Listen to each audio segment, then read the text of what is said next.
Everybody know who I want next. I want Terrence Crawford next. You're going to make that happen? Huh? You're going to make that happen? Oh, definitely. That's the fight that I want. That's the fight everybody else want. Like I said, I'm going to get these straps and I'm going to go over there and take his shit too. All right.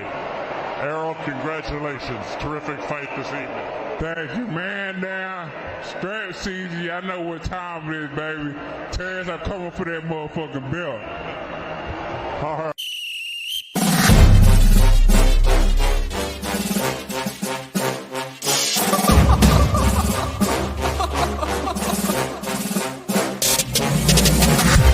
I'm not catching fades anymore. Gotta keep my hands clean when they come for the ball. Keep it smooth like a dawn, making moves in the dark. Cause I learned how to swim in the pool full of sharks. Now they coaches, cause they can't read all his motions. How the kid never switched codes, but he codes with focus. Staring down your team with a frozen, ice cold look that could end the summer solstice. Cause I'm more like the top dog. Keep on running game and the gang will accost y'all. I be calling plays from a plane while I'm off court. But we ain't the same, you a lame, I'm a mob star. Actually, I'm a top dog on a stat sheet. Off court, but I call plays for the athlete. Laughing when the cop cars try to catch me. Cause I rolled off in a taxi. Put my feet up, I'm relaxing. Singing Figaro with no accent. While I pull strings from the streets then. Do it all with a straight face, I'm the kingpin.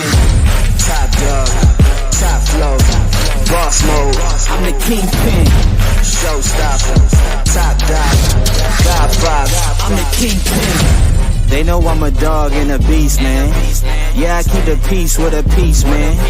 I ain't got no time for appeasement. Why would I respond to a pawn? I'm the... Hold up.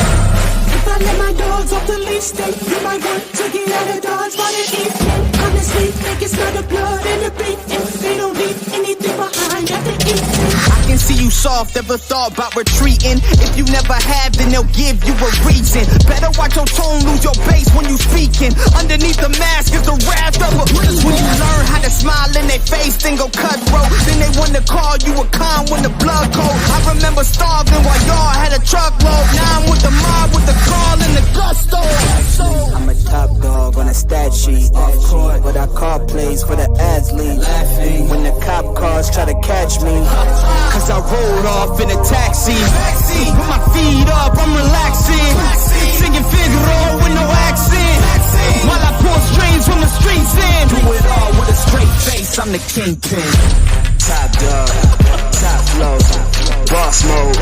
I'm the kingpin. Showstopper, top dog, God five. I'm the kingpin. What's going on, fellas? What's happening? You know what I'm saying? Welcome back to the channel. What's going on, King Judah? The links up on the up there if you want to jump on. Yeah, man. This Frank Martin fight. You know what I'm saying? Coming up with what's the guy name? The guy name is Jackson Marinez or some shit like that. Yeah, this gonna be, you know what I'm saying, give us a good look at you know what I'm saying, with Frank Martin, you know what I'm saying, if he got the juice or got what it takes, you know what I'm saying, because you know he down there training out of Derrick James and EJ Jim, you know what I'm saying. I'm kind of excited about this dude, you know what I'm saying, because he looked like he got a little bit of power, you know what I'm saying. He looked like he can box, look like he's a complete, you know, fighter, man. I mean, he looking good, you know what I'm saying. His last fight, you know what I'm saying, he was able to slip and counter, man. The dude is what's going on, King Judy? You excited about this dude too? Can you hear me? Hello? Let's see. Can you hear me, King? Can you hear me, King Judy? Yeah, man, what's going on? Hello? Yeah, man. I was just talking about Frank Martin, man. Did you see the documentary or whatever that was about Oak Cliff? Did you check that out? Yeah, man, I had saw that. On Frank? Yeah, I watch a lot of them. I don't know who's doing. I think it's somebody in their camp, but yeah, but they got some good. They actually got a young fighter in their camp too that's coming up. Yeah, I saw him too. I forgot what his name was, but they were talking about what it was like sparring with EJ. And you know what I'm saying, you know, they look like they got a little good little group right there. Well, who you got in this fight this weekend? Oh man, you know I'm going with Frank Martin, the Ghost, man. Like that's actually, uh, you know, after not I ain't saying after EJ because nobody know how long EJ gonna be, you know, doing what he doing. I'm just saying that I know that's probably my next fighter that I'm following heavy going forward, man. I Hmm. love that Derrick James style, bro. Yeah, yeah, that damn pressure style. You know what I'm saying? This Yeah, dude behind that jab. here, 15 wins. Yeah, 15 wins, 0 losses, and 11 KOs, 5'8" with the what 68-inch reach. He's age 27. So for him to not have like that young, you know how they start young. You know, he didn't start young. He started late. You know what I'm saying? To be this damn good, man, that means I mean, this dude here, I mean, that just you got to give him a lot of credit, bro. Cause a lot of these Right, dudes started like, a lot of these dudes started when they were like 5, 6, 7, 8, you know what I'm saying, competing under pressure in these tournaments. And just like Deontay Wilder started late and was able to reach the pinnacle, you know what I'm saying, of boxing, man, that shit says a lot, bro. right. You know, about Hey, you this know what? dude talent. Hmm. And Go ahead. I'm gonna tell you something that a lot of people don't pay attention to, man. It might surprise you, but I boxed for a little while. You know, nothing. I didn't compete, or anything like that, but I did a lot of training, and I started late just with the training. But I'm gonna tell you something that a lot of people don't pay attention to: the advantages of starting late in boxing.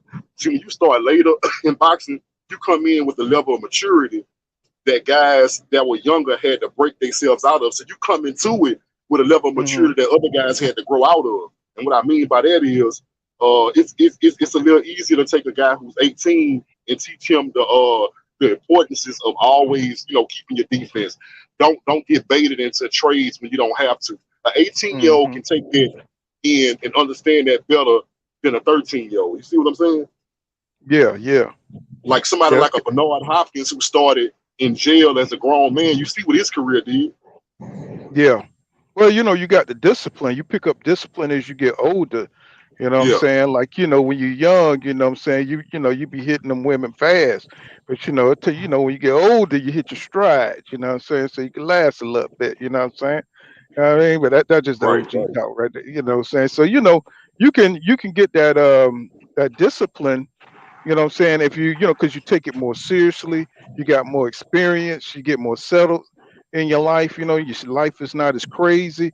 And you know what I'm saying, once you find your purpose, once you make boxing your purpose, then goddamn, you on your way, bro, to on your craft, focusing on that craft.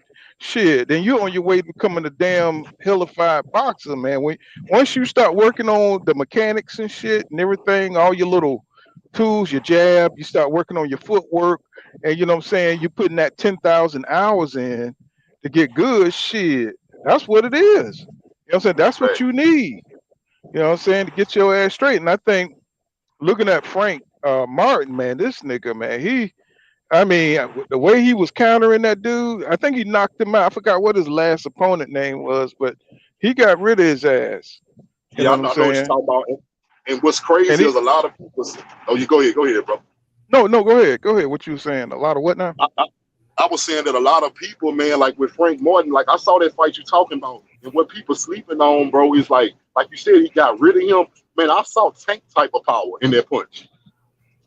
Like it Mm-hmm. looked like he got Tank Davis type of power, Mm-hmm. and Mm-hmm. nobody talking about that. And I looked at he called himself the ghost because he in and out a lot of time. A lot of people not looking at how good his footwork is and his head movement. Because I'm gonna be honest with you, I'm a big Spence fan.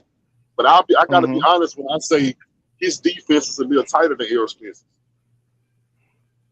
Mm-hmm. Yeah. You're not catching Frank Martin slipping with something crazy. Like I said, I love EJ, man, but sometimes EJ slipping. That's why a lot of times Coach James got to tell him, look, stay focused, stay focused. You don't have to do that Yeah. with Frank Martin. Yeah. You What's know, going on, Julius? Frank How you Martin. doing, What's sir? up, brother? How you doing, man? Oh, pretty good, pretty good. You know what I'm saying? Well, I had me a few beers the last stream. This year I'm so so what you think? Who you got? Frank Martin or what's going on? This Jackson Marinez, whatever. Yeah. Um, Martinez. I got Frank Martin probably about 6 or 7 round. Hmm. knockout or stoppage. I'm gonna just tell you, man. Frank Martin is ready to fight anybody in the lightweight division. I mean, You feel like that, huh? You think he ready? he ready to fight anybody in the light. First of all, because of age, that number one, and he got the experience from fighting all different types of guys and the amateurs. Not the amateurs matter. They say he dropped Virgil. You heard that? He beat Virgil, and he stopped. I mean, not stopped him. He knocked him down. I think he ready, man. He a southpaw. He's slick. He remind me of Gary, a more composed Gary Russell in the ring, but he can fight, man, and I'm ready to see him fight people.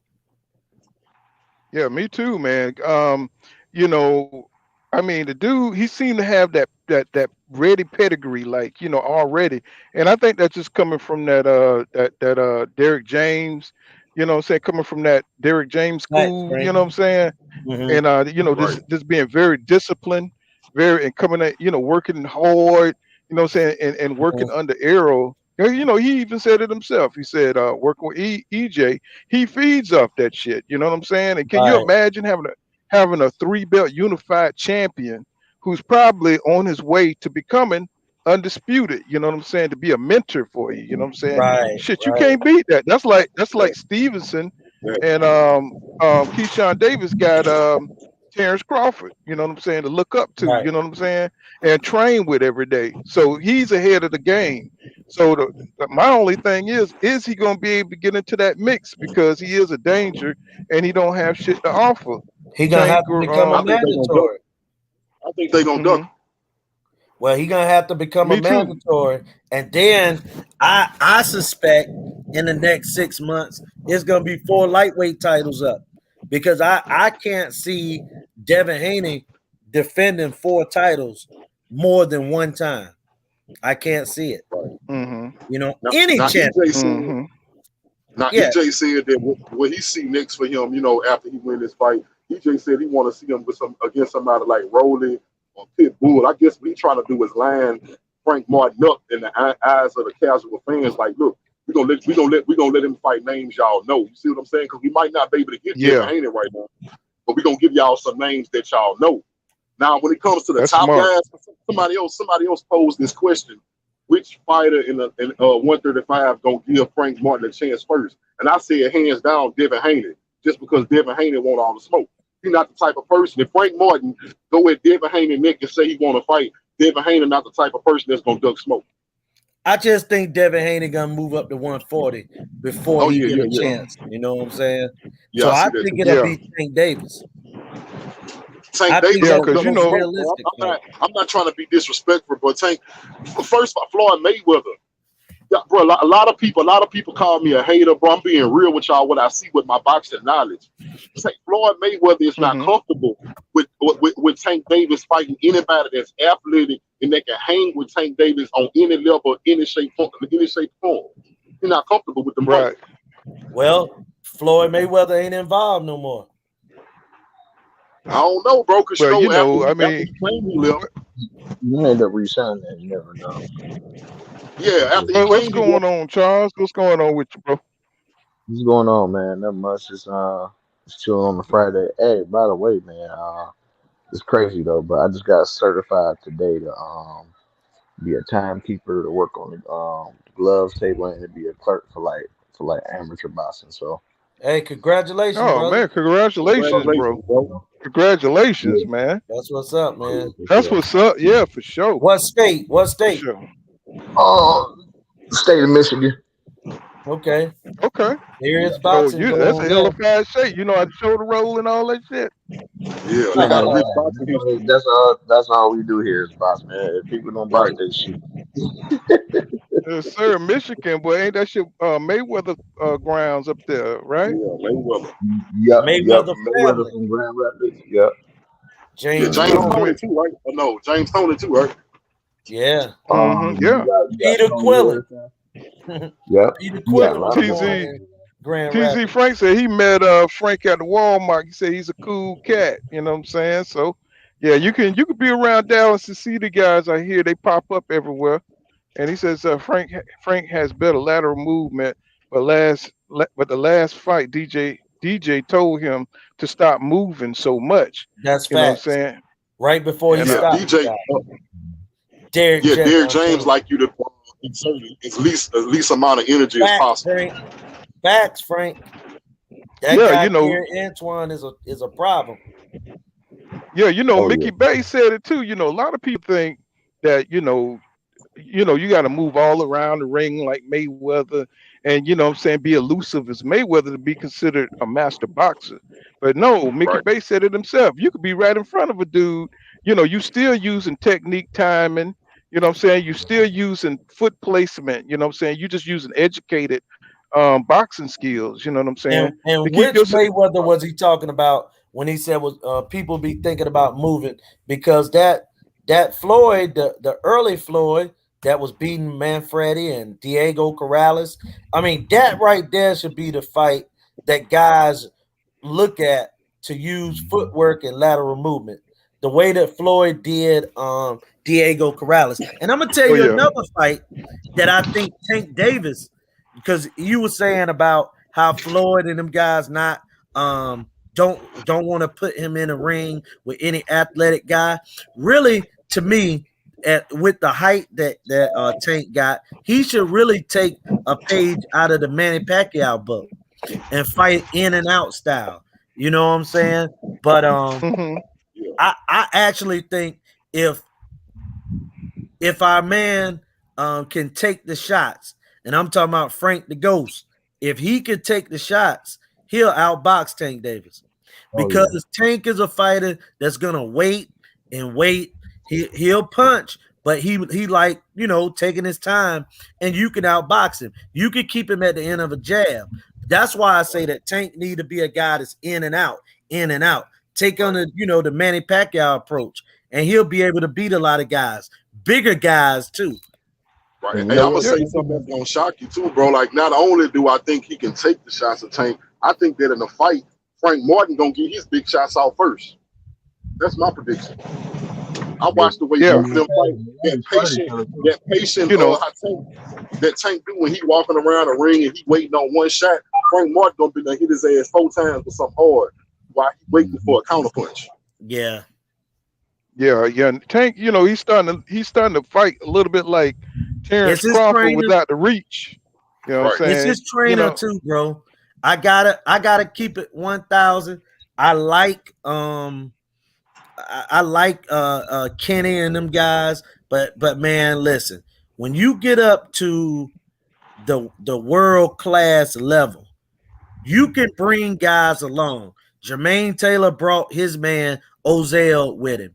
You don't have to be the head man to take the ride with people.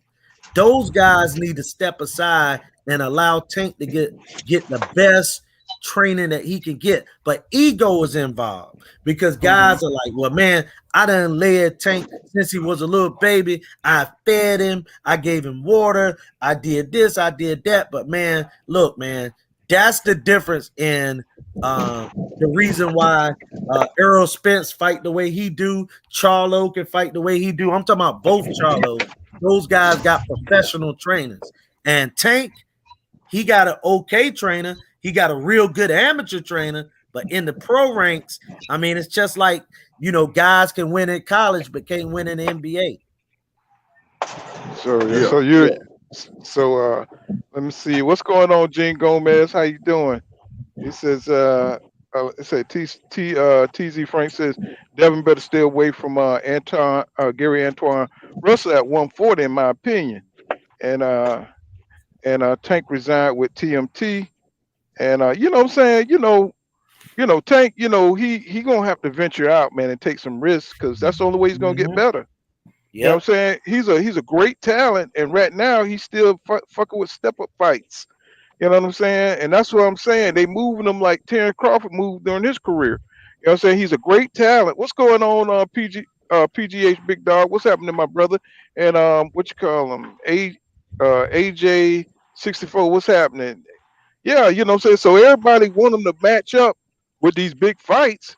But if Mayweather gonna hold him back, it's just gonna hurt him in the long run. You know what I'm saying? Because as soon as he stop fighting like a Devin Haney, who's only getting better and better every day, you got Antoine Russell, them they getting better, and they're gonna be fighting the top guys. By the time Tank get around to him, shit, what I'm saying? They're gonna be ready. They're gonna be ready for him. You know what I'm saying? He better fight everybody right now while they on the same level.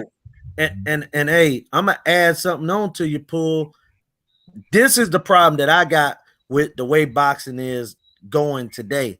I think that these guys wait too long to step up and fight everybody. In my opinion, you at your best fighting from the age of 20 to 26, 27. See, these guys have watched, and I'm talking about these guys, I'm talking about boxers and managers and promoters. They watch greats like Bernard Hopkins, James Toney. They watch Mayweather, Lennox Lewis, George Foreman. They watch guys that are the elite of Hall of Famers box into their late 30s and 40s. So now everybody, they move everybody like that. A guy having step up fights and he's 26 years old. That don't even make sense.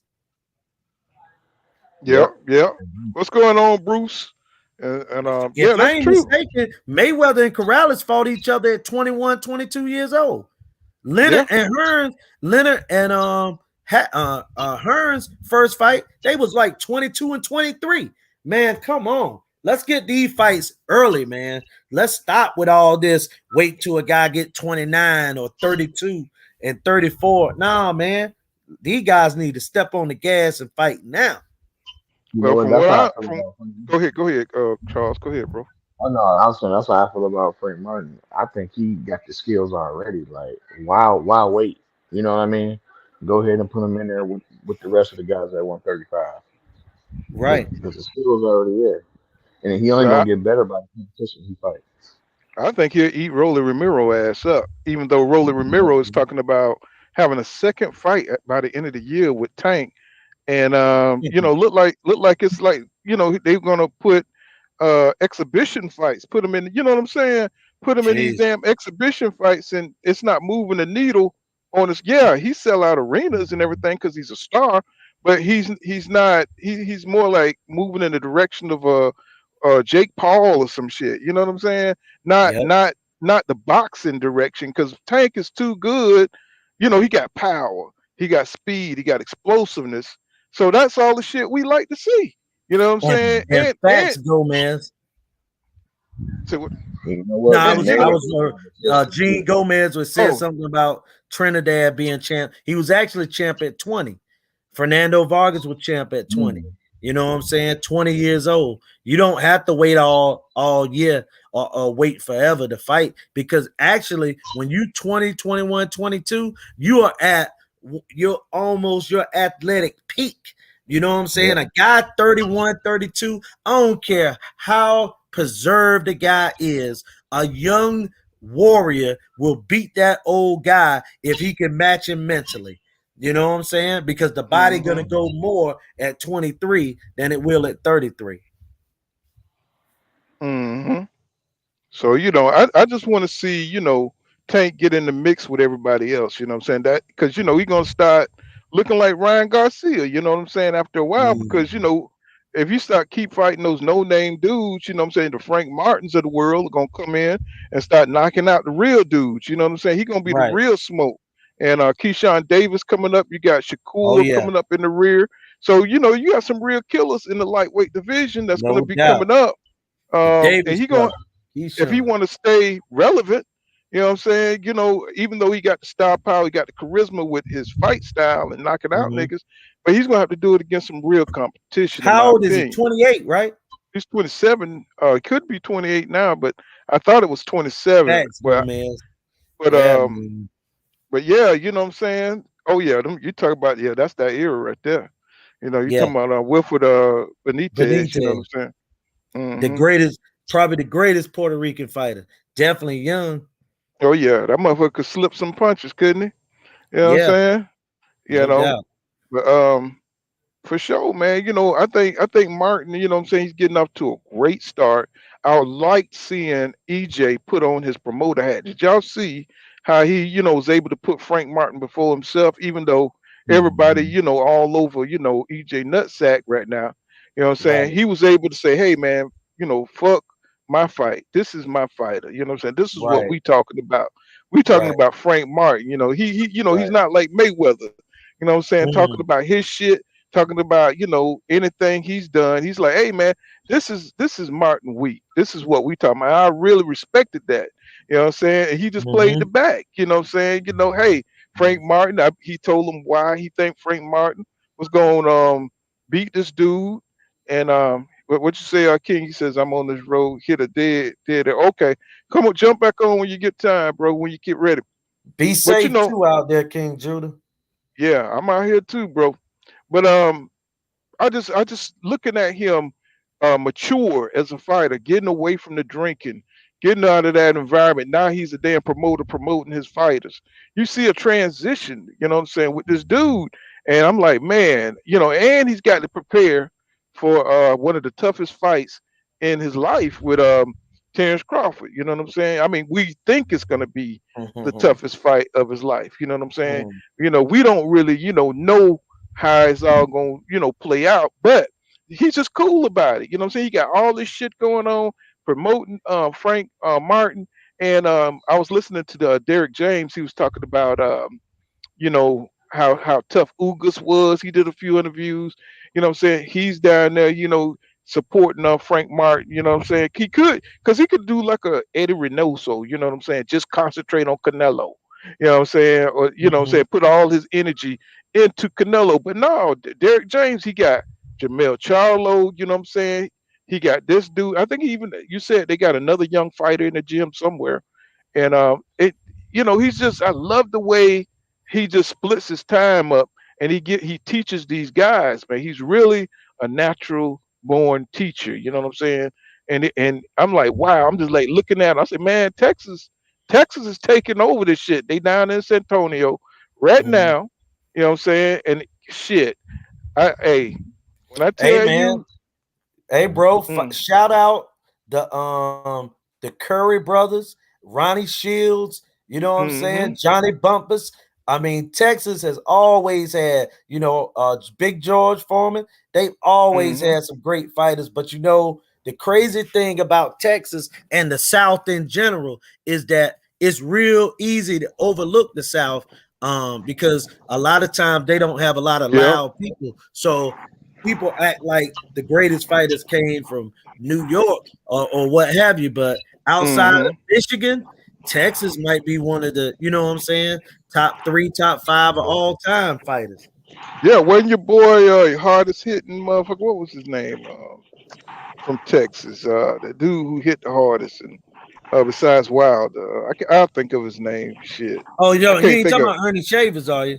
Yeah, Ernest Yeah, Ernie Shavers. Yeah. Shavers, yeah, but I think he was born in Alabama. Yeah, Oh, okay. I another thought he was from Alabama Texas. boy. And you I know Yeah. what? thought he was from Texas. Another thing about the South, well, I know Texas might be different, but a lot of places in the South, we don't have a lot of boxing gyms. I'm from Louisiana, and in Facts. Baton Rouge, man, we actually don't Oh, Julian have Jackson. any right now. Mm-hmm. So a lot of our young kids, they end up going to football or something like that. We don't have Right. a lot of boxing gyms. I mean, Basketball. Yeah. if you a serious boxer from Louisiana, you're gonna have to move to somewhere like New Orleans or maybe Lafayette. Mm-hmm. You Right. know, What's going on, Clarence McClain? What's going on to the TYT team, man? Y'all check out the TYT team. The winning team. You know what I'm saying? They got something going on, cooking over there. You know what I'm saying? And they growing. You know what I'm saying? Them boys stick together. You know what I'm saying? So let me see. Shavers. Yeah, that's what I was trying to think of. Yeah, he could crack, Ernie man. Shavers. Yes, Julian sir. Jackson. Yeah, he a Caribbean brother. Julian Jackson. Yeah, Yeah. I think he was on the Boxing Voice not too long ago. You know what I'm Yeah. saying? Because I think he got Gerald McClellan's son. He's training Gerald Oh, McClellan's okay. son. That's cool. Yeah. And Gerald beat him twice by knockout. Oh yeah, yeah, no doubt. Yeah. You know what I'm that dude was saying? something serious. Yes, sir. Yeah. I think because Gerald fought some of the hardest hitters. I think that's why how he got fucked up. You know what I'm saying? From them And hard wearing those hitting. rubber suits, brother. Yeah. wearing them rubber suits, being dehydrated, the water, not around the brain, and like you said, fighting them guys that can punch. I think too. I think he took some shots to the back of the head, bro. I saw a couple boxers who got messed up after that, bro. They're serious. Like, I think a ref, the first time a ref sees somebody get hit in the back of the head, that should be an automatic point deduction. They should never be a warning. They should take a point to make sure that fighter never do it again. I saw this Hispanic kid, bro. He got hit in the back of the head, and his opponent kept doing it, because he couldn't beat this dude, bro. He ended up paralyzed. He ended up doing the same thing to that dude as Gerald McClellan. Like I said, the ref didn't do nothing to protect him because, like I said, you should have took a point the first time. Because Nigel Ben, he knocked Nigel Ben all through the ropes and shit the second round. He had his ass fucked up. Yeah. And I'm talking about, and then he took a hit, that's like Conor McGregor. And he was done, bro. He was like, he took a Conor hit. McGregor was doing. Go ahead. Conor McGregor, what'd you say? Yeah, I was saying that Conor McGregor was doing that same shit to Floyd Mayweather when they fought. He kept hitting him in the back of the head. The ref steady warning him for the same thing he's doing 5 to 6 times. That was crazy too. How that happened to Demon, how he went that blood clot. He went from that to like being 80%. It just messed him up, man. That's crazy how boxing would do that to you. Oh yeah, man. Never know what punch, how you gonna react to it, man. Nice. I'm talking. You saw Patrick Day, and he was in great shape, man. You know what I'm saying? He didn't take no behind the head punches. No. Yeah. I'm just saying, just the way you never know how you're gonna react to any punch, really. You know what I'm saying? Right. You seen how your boy who fought Jamel, what's that guy name? That just took a shot to the stomach and he was just fucked up. Rosario, right. You see how he reacted, bro? I mean, I was like, damn, he was like spazzing out. And look, man, we was talking about them Texas fighters. Shout out a guy that don't get talked about much because he got knocked out by, a couple times in world title fights, but he won the world title. Quincy Taylor from Dallas. Quincy Taylor. Yeah. You know what I'm saying? Shout out to him. Matter of fact, I saw his fight. Man, this was a long time ago, bro. I was in the it was right before I went to the military. He got knocked out by Keith Holmes in a world title fight back in the 90s. But shout out to Quincy Taylor, man. Shout out to him. Yes, hey, you know what I was thinking about full count? What's that? Man, I believe, think about what EJ said in that interview. I believe they can get that Pitbull fight next. The reason I say that is Pitbull don't turn down smoke. And two, for him knowing that, Frank Martin fighting out of Dallas, that's a big Hispanic fan base. You think they can fight on the Spence Crawford undercard? It's possible, but I feel like that's the next fight for Frank Martin. I think they can make that one happen. What month is this? This is July, right? He can come back by October. So I think they're fighting on the card of Mark Masayo and what's that other dude named Reyes? Ray Vargas. Ray Vargas. Now they building up Mark Masayo because he's the he's the new fake Manny Pacquiao and shit. He in a hard fight though, bro.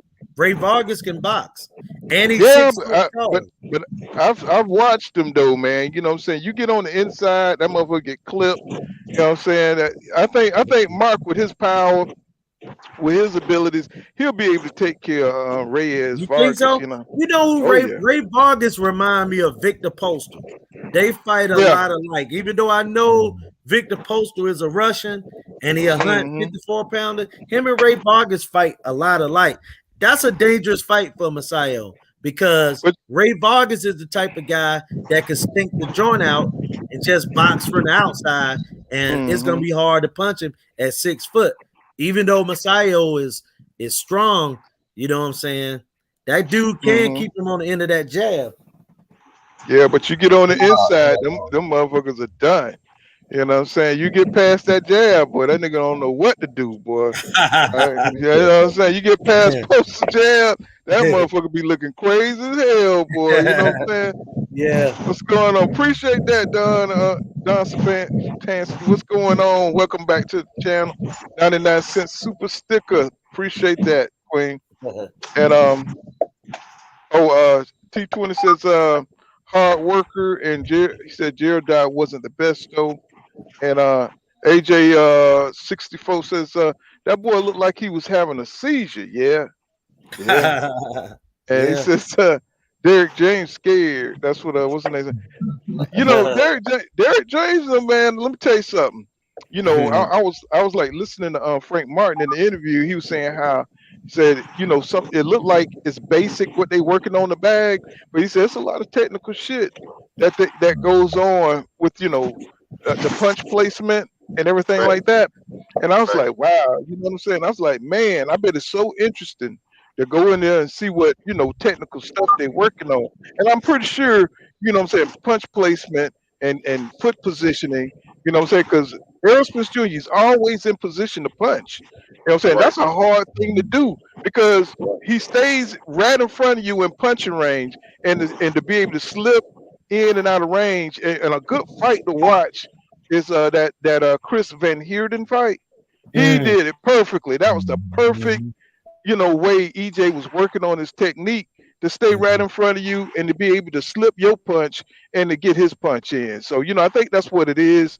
And I think Frank is learning a lot of that shit, how to hit you in the same spot, you know what I'm saying, to get your ass up out of there instead of using power so much. Because, you know, and he go ahead. also, excuse me, pull counter. He also teaches his fighters not to overpunch. And he do it on the jab. So he don't do a lot of 4 and 6 punch combinations because it don't make sense. You're not going to get 6 punch combinations out in a fight. You're not even going to get to 3 because by the time you jab and hit a guy with a right or a left hand, he out of range. So, you know, Derrick James is real good at teaching. See, that's something, you know, that because I noticed when Jorge Linares, he throws some kind of damn combination. He caught Devin on the end, you know what I'm saying, and on one of them punches. And I was surprised, but you know, Devin was trying to do that fucked up shoulder roll shit. And he always get caught. You know what I'm saying? It's like he got to learn from that shit. You know what I'm saying? But yeah, you know, so you know, he's teaching them how to, you know, he said it himself. He said he's learning his boxing IQ. He's using his IQ more than his, you know, his physical gifts.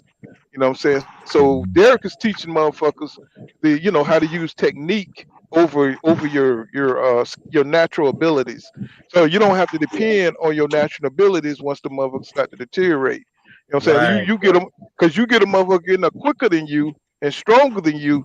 Now, you know what I'm saying, you got a problem. You know what I'm saying? So but if you using your head and you using your boxing technique and skill, you know what I'm saying, then you can able to adjust to what they're doing. And this is when you say Derrick James scared, bro, that dude is not scared. That dude that dude believes in nothing but skills and techniques. You know what I'm saying? And Errol, he's learned to come in shape so he can work on the skills instead of just a fat camp. You know what I'm saying? Derrick James is very invested in his fight. I just want to touch on that about the punch placement. So I was listening to Derrick when he was talking about how he don't train his fighters to throw combinations. He trains them to you know, pump the jab, and the jab creates openings, and he trains his fighters to see opens instantly. So I had an argument with somebody about that when they say, well, EJ only throw 1 punch at a time when they in training. That's because he's not trained to throw combinations. He's trained to as soon as Derrick James put up the mid, Errol Spence is supposed to respond instantly. Now I don't know if you knew it or not, but in most time when you see people working on mids, they know what their trainer is going to throw up. You know what a mid was going to be. That was pre-planned. But Errol Spence doesn't know what Derrick James is going to throw up next. His responsibility is to respond instantly. So a lot of people don't realize that when you watch EJ in the ring and you see EJ throwing off landing these different punches in succession, that's not he's not even actually throwing a combination. He is actually seeing these openings that fast. Hey, and let me add on to the guy that called Errol Spence a one-trick pony. Now, last time I was up here on Pool Counter, a dude told me that I was playing both sides of the fence. So I'm gonna be honest about it.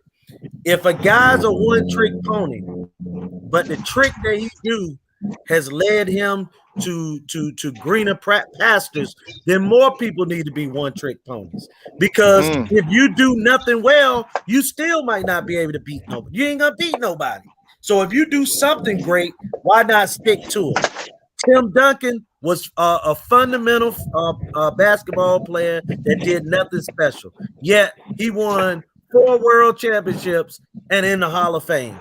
So if you're a one-trick pony, just be that trick. If you do that trick well, so I'm trying to figure out what's the one trick that Errol Spence do so well that he don't do nothing else. Because I thought he was a great jabber, and I thought he was a good body puncher. So that's 2 tricks. So what's the one trick though? Well, they keep, I think people, who don't like it, EJ, they don't like his fundamental fighting style. They don't see the dimensions because they don't want to see them. You know what I'm saying? Hey, Pool, let me say this. Most boxers that had ever fought that were great were all great at the fundamentals.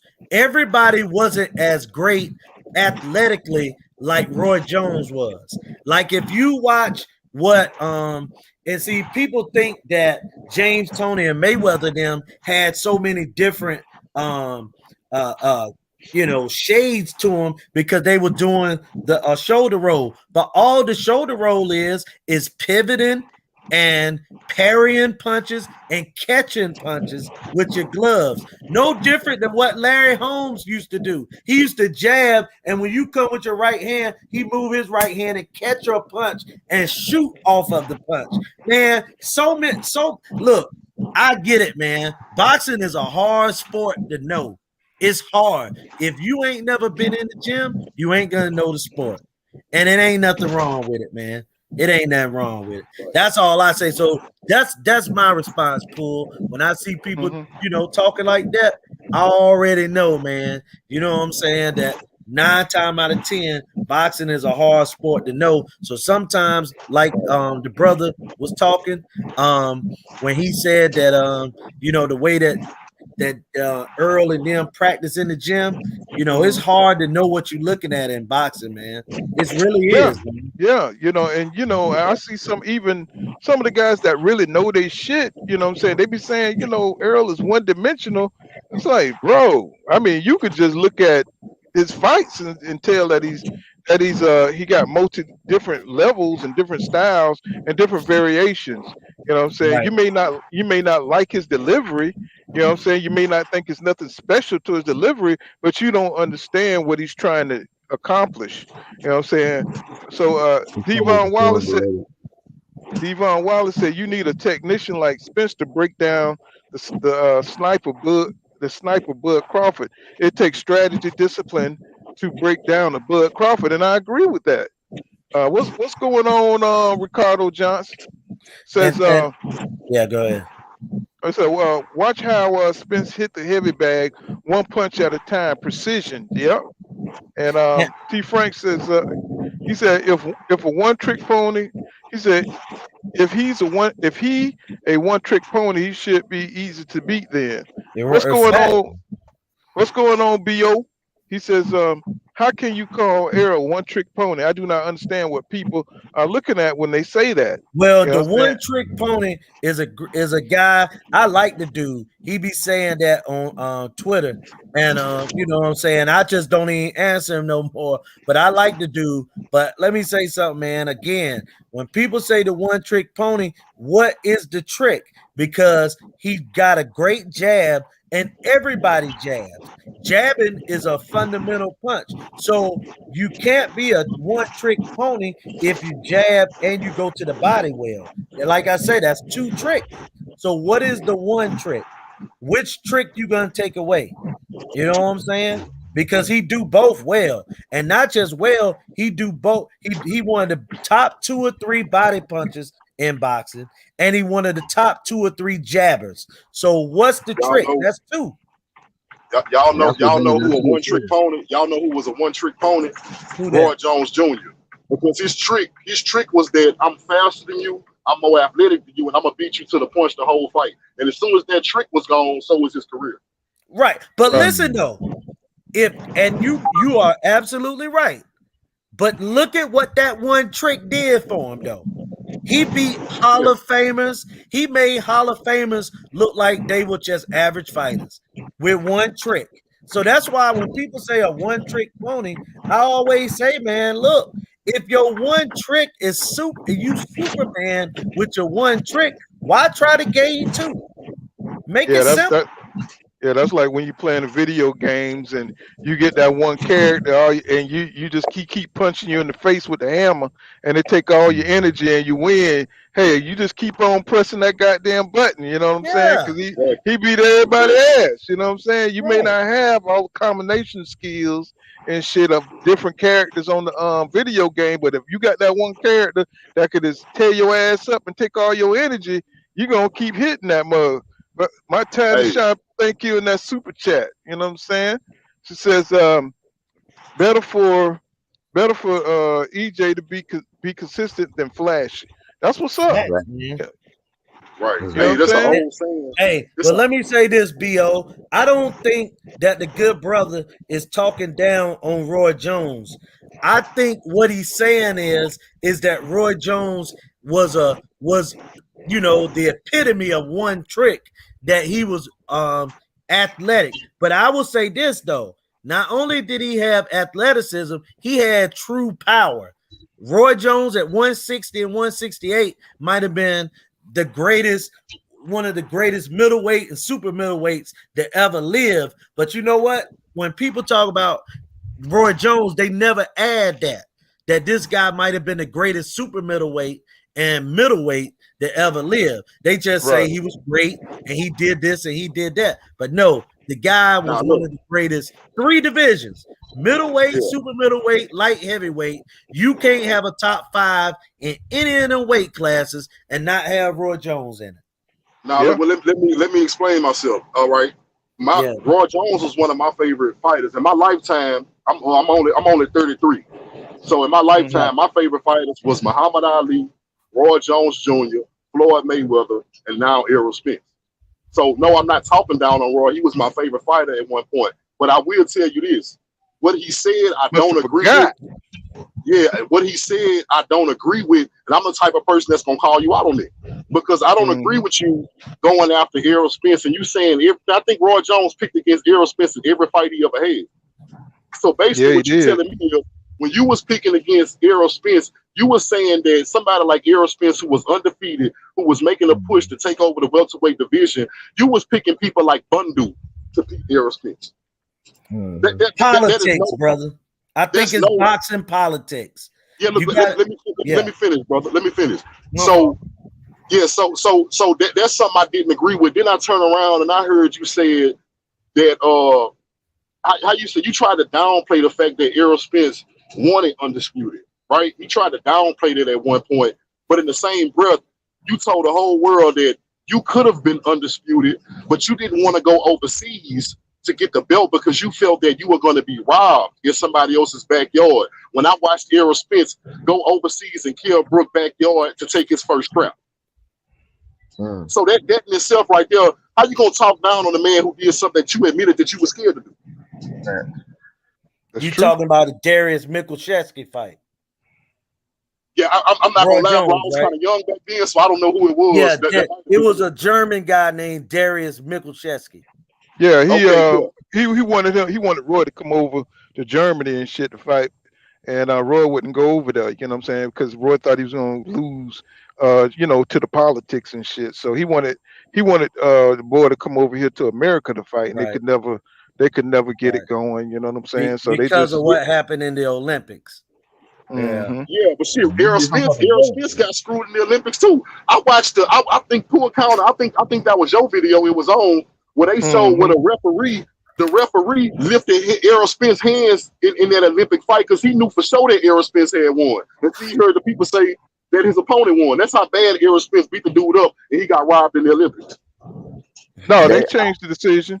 They went back and changed the decision. What happened was they changed the decision, but they took his heart out. You know what I'm saying? Because he saw when you figure out the shit's fake and the shit phony, because just like they did Roy, they be ripping the heart out these kids, man. I ain't gonna lie, man. Roy Jones is probably one of the worst. He beat the shit out of that dude. I mean, so much so the guy was lifting Roy Jones up as the gold medal winner when they was announcing him as the winner. So that thing was the worst. Now, I agree with you, everything you said, but I think it's boxing politics. You have to remember, man, a lot of these guys be picking against fighters, not because they think that they're going to, like Roy Jones knew Errol Spence was going to beat Bondu, but the thing was, it's the Al Heyman effect, man. Even black folks don't like to see other black folks going out here. Man, you said a mouthful then, boy. You said it then. Oh yeah, you said a mouth. I'm talking about, boy, motherfucker be hating for real, boy. Yeah, you know what I'm saying? Hey, you know how our people is, brother. Ain't nobody got, as my good boy, Valentino boy be saying, that white ice is always colder than the black ice. So you know how that go, man. These guys get out here, they want to see a white man in charge. If any of us brothers ever been in a courtroom, when the white man walk in the courtroom, he could be in there for triple murder. If he wearing a suit and tie with a briefcase, everybody black say, "Is that my court opponent?" We just always look at white people, man, as they, what I'm saying, gotta be at the top. And so sometimes guys be hating on Earl or they hated on Floyd because of the Al Heyman thing. They didn't want to see another black man up there moving and shaking and doing what he doing in boxing. Well, I was looking at this shit. Back to the house and field slave. That's what it goes back to. Yeah, I was looking at Bozy in his interview where he was talking shit outside. You know what I'm saying? Where he was sitting down to the people. He was talking about, Crawford gonna win because he's street. And he a street nigga, and EJ, he ain't got no street, you know what I'm saying? They think that EJ was raised in the suburbs and shit, you know what I'm saying? Like if he was, what that mean? Yeah, I'm just saying, yeah. Yeah, I know you right though, brother. But this is what I would have asked Bozy. How many brothers we all know that grew up in the hood that's scared, that's terrified? And look, they ain't coming out in the house. Man, the irony of that, bro, is like, but because one of my other brothers that's from up north, he got a channel. He kind of broke it down the way people from the Midwest and the North see the South. But the irony to think somebody from DeSoto, Texas, is not hard enough for somebody from Nebraska is laughable. Yeah, that is funny. Now you break it down like that, that's funny, bro. And DeSoto, you know what I'm saying? It's hood all around that motherfucker. So I'm trying to tell you. Yeah, it's right there by Oak Cliff and DeSoto. So if you live in DeSoto, you gonna come across them boys over there in Oak Cliff. Hey, you know what I'm saying? Man. Yeah, go ahead, brother. No, I just know how it is when you live in an area and you got the good areas, but it's gonna mix. You know what I'm saying? You still fucking with the same folk. But this is the crazy part that I just don't understand. When I start hearing people talk about street and they start talking about where guys from and where they represent, bro, I mean, unless I was lied to, didn't all black folks come from the South? Just wonder. I'm just saying they migrated places, right? Because, I'm from North Carolina, but guess what? I'm pretty sure everybody that's up here got family there. Or South Carolina, or Tennessee, or Mississippi, or Louisiana, because that's where all the black folks was. And you just named, but I know you know your history because you just named all the places that all black people come from. It's Texas, Mississippi, Louisiana, and Alabama. From there, black people migrated all over from the states. Yo, because I'm in Michigan, and all my people was from Mississippi, and they migrated.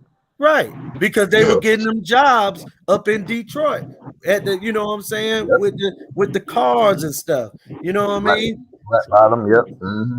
Yeah, so See, it's but crazy, man, when I hear people talking like black that. people, they drink a couple of goddamn coffees from what's that little fancy place? What's that shit Not called? Starbucks, Starbucks and they motherfucking they go buy them a damn bike helmet and go ride in the park a couple of times and shit, Hey, go take a couple of courses and all of hey, a sudden, goddamn it, they better yeah, than you, nigga. You know what I'm saying? So, it's just something hey, about it, man. it's a classism and shit going It's on in crazy, America. man. You I know what I'm heard saying? people say, I've heard people come back and tell me stuff like, yeah, man, I just left the store and Mr. Charlie he sat down with me and asked me how I was doing. You know, black brothers speak to him all day long. Nigga don't never say nothing about it. But Mr. Charlie sat down and said hello to him. He wanted to come tell everybody about that. Mr. Charlie didn't say nothing else. I get sick of hearing stuff like that. Or folks say, hey, man, I stay out here with them white folks out here, man. I had to move away from them black folks. I don't understand brothers like that, man. So when they start talking that talk, look, I went at Bill Haney because he was saying that he was going to punch or he was going to do violence to Leonard Ellaby over a beef between him and Eddie Hearn and Leonard Ellaby. He jumped in there and said that. And then I started beefing. People were like, well, Julius, why are you doing that? Why are you saying that? Then you look around, Bill got a white wife, got hybrid children. Like I said, man, look, man, it's just the truth. Hey, no, man, that's real talk. That's real talk. I just want to say one more thing about this street stuff, and then I'm gonna leave it alone. Like, it's crazy that dudes from up north might look down on people from the south as if, I don't know if they think we green, but I'm gonna tell you, I'm from Louisiana, but I never been nowhere in the south that this didn't apply to. But in the south, anybody, if you disrespect people in the south, anybody will make it happen to you. They don't have to be in the streets. It can be a dude that wake up and go to work every day. He will make it happen. You would disappear, and we don't have to be in a gang to do it to you. No. I'm talking about the dude that's by himself that go to work every day will make you disappear. You don't have to be in a gang. Yeah. Yeah, and it's just that, nowadays, I know you, King Judah, you be out here, going all over and shit like me. You can't even speak to black dudes and stuff driving these trucks. You know what I'm saying? Because you don't know what side of the fence they fall on. You know what I'm saying? Black people are different nowadays. When I was coming up, you could speak to anybody. You know what I'm saying? They'd be like, what's up? They'll throw your hand up. But now, these dudes look at you like, what the fuck? I don't know you. You know what I'm saying? Like, it's a whole different breed out here. You know what I'm saying? And from people down south are more likely to talk to you. But now it's kind of changing now because nobody's living up under their families no more. So the people are getting out into the world and shit is changing. Motherfuckers are more guarded. You know what I'm saying? People don't trust each other. You know what I'm saying? So it's a lot of shit going on. So, you might as well, when you see black folks sitting at a table, the shit ain't the same. You know what I'm saying? Like me, I'm telling you, motherfucker, if I see, you know what I'm saying, 3 whites jumping on 1 black, I'm coming in there to help. Right. You know what I'm saying? That's me. If I see a sister getting slapped up, you know what I'm saying, I'm coming to help you. You know what I'm saying? But shit, we living in times now with shit, you by yourself, bro, unless you just come across the right black folk, And look, man, and I gotta say this too. And I brought up Bill Haney. I gotta bring it up again. Why y'all think he just worked with all white guys as promoter? hey, look, man, it's facts, man. It's facts, man. These guys go out here. Oak Cliff is straight hood. These guys get out here and they do destruction, man. To the world, man. You know what I'm saying? I'm not downing because look, I got my brother in federal prison right now. But I'm just saying straight up, bro. These guys, man, get out here and they all about white life. And look, go in the ring wearing Gucci and people that have discriminated against black folks forever. I'm just saying, man, we got to start to hold these athletes and then I'm talking about in the black community. We got to put them back on code. Every other walk of people on code on certain things. And your boy love them white folks. Bud was out there with Bob Aaron. Then he turned around and tried to sign what that dude name is, Kinahan, the gangster. the gangster that was selling dope. That's what he hang around. Selling dope, kidnapping, murdering, everything. So I had but see, we've been programmed, you know what I'm saying, like that. You know, even us right here sitting here, we've been programmed. You know what I'm saying? We all our life we've been considered second class citizens, no matter what. I hope that brother Dan is just kidding. I hope he just joking or just trolling, just to be trolling. When he said nobody afraid of the people from the South, when you know ain't nobody up here talking like that. Come on, now, come on, man. Oh man, come on! He got to be some youngsters. Some. Courtney Thompson says, in my opinion, Bud is going to be fighting 3 people on that night, and it would show Bo-Mac, Derrick James, and EJ. Bo-Mac will add on to the pressure that EJ himself is most definitely going to present.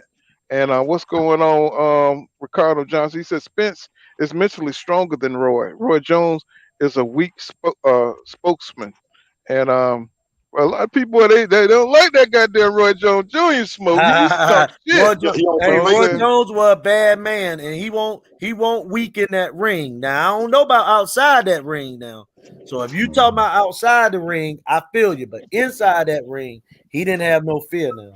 Yeah, that street stuff don't mean nothing, TZ Frank. But I remember when Zab hit Floyd low when Floyd was getting in his ass.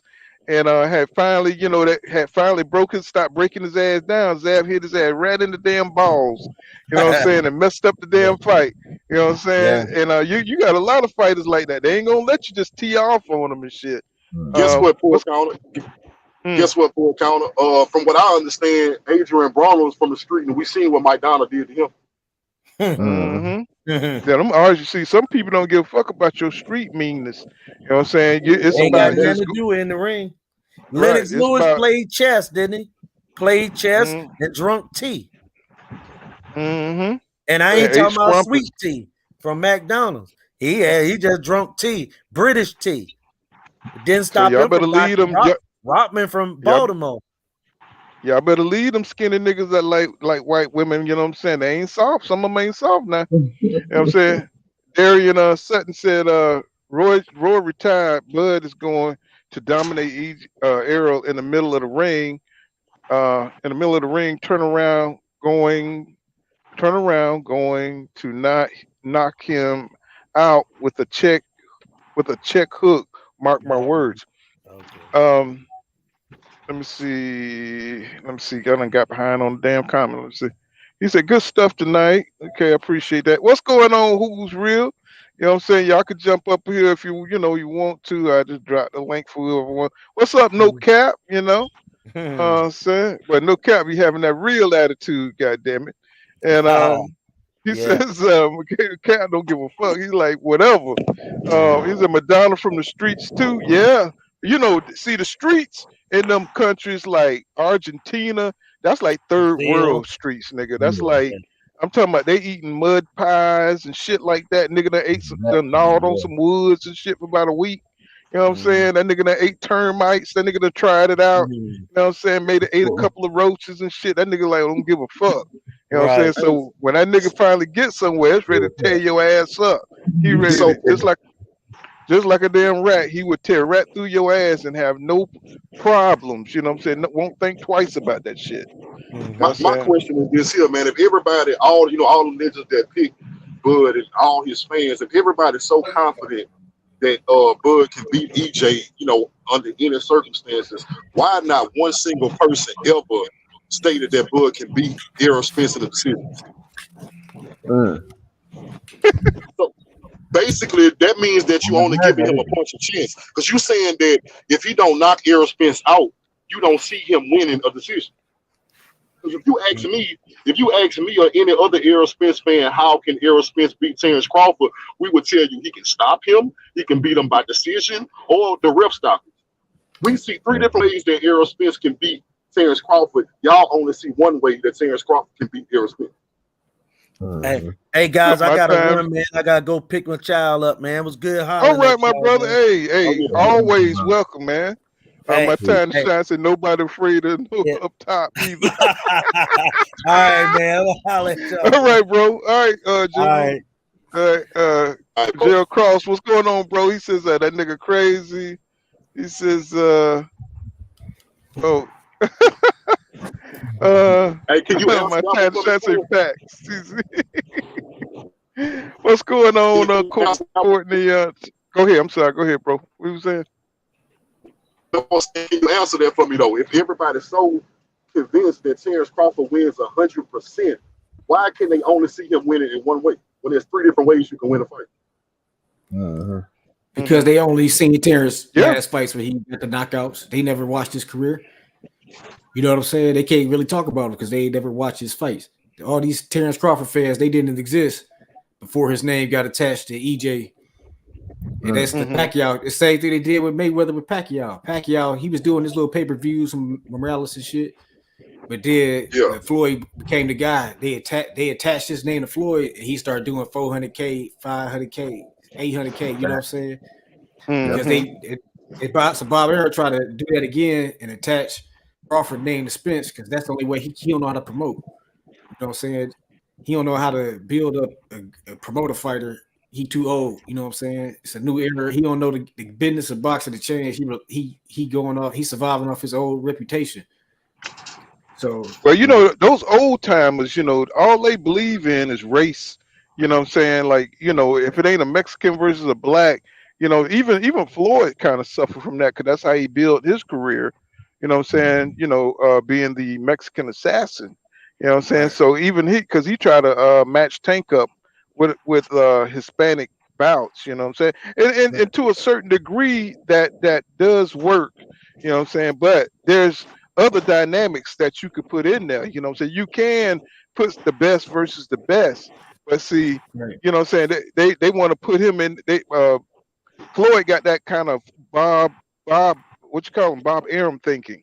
You know what I'm saying? And they need to get away from that. You know what I'm saying? And that's hurting. That's hurting the sport right now. He fought Leo Santa Cruz. They gave the Mexicans like Tank. He got a Mexican fan base for real because that Leo Santa Cruz fight. They like the way Tank fight. And I don't dislike Tank. I don't dislike Tank at all. But my whole thing with this argument, you know, right now it's a beef between Haney fans. Wait a minute, bro.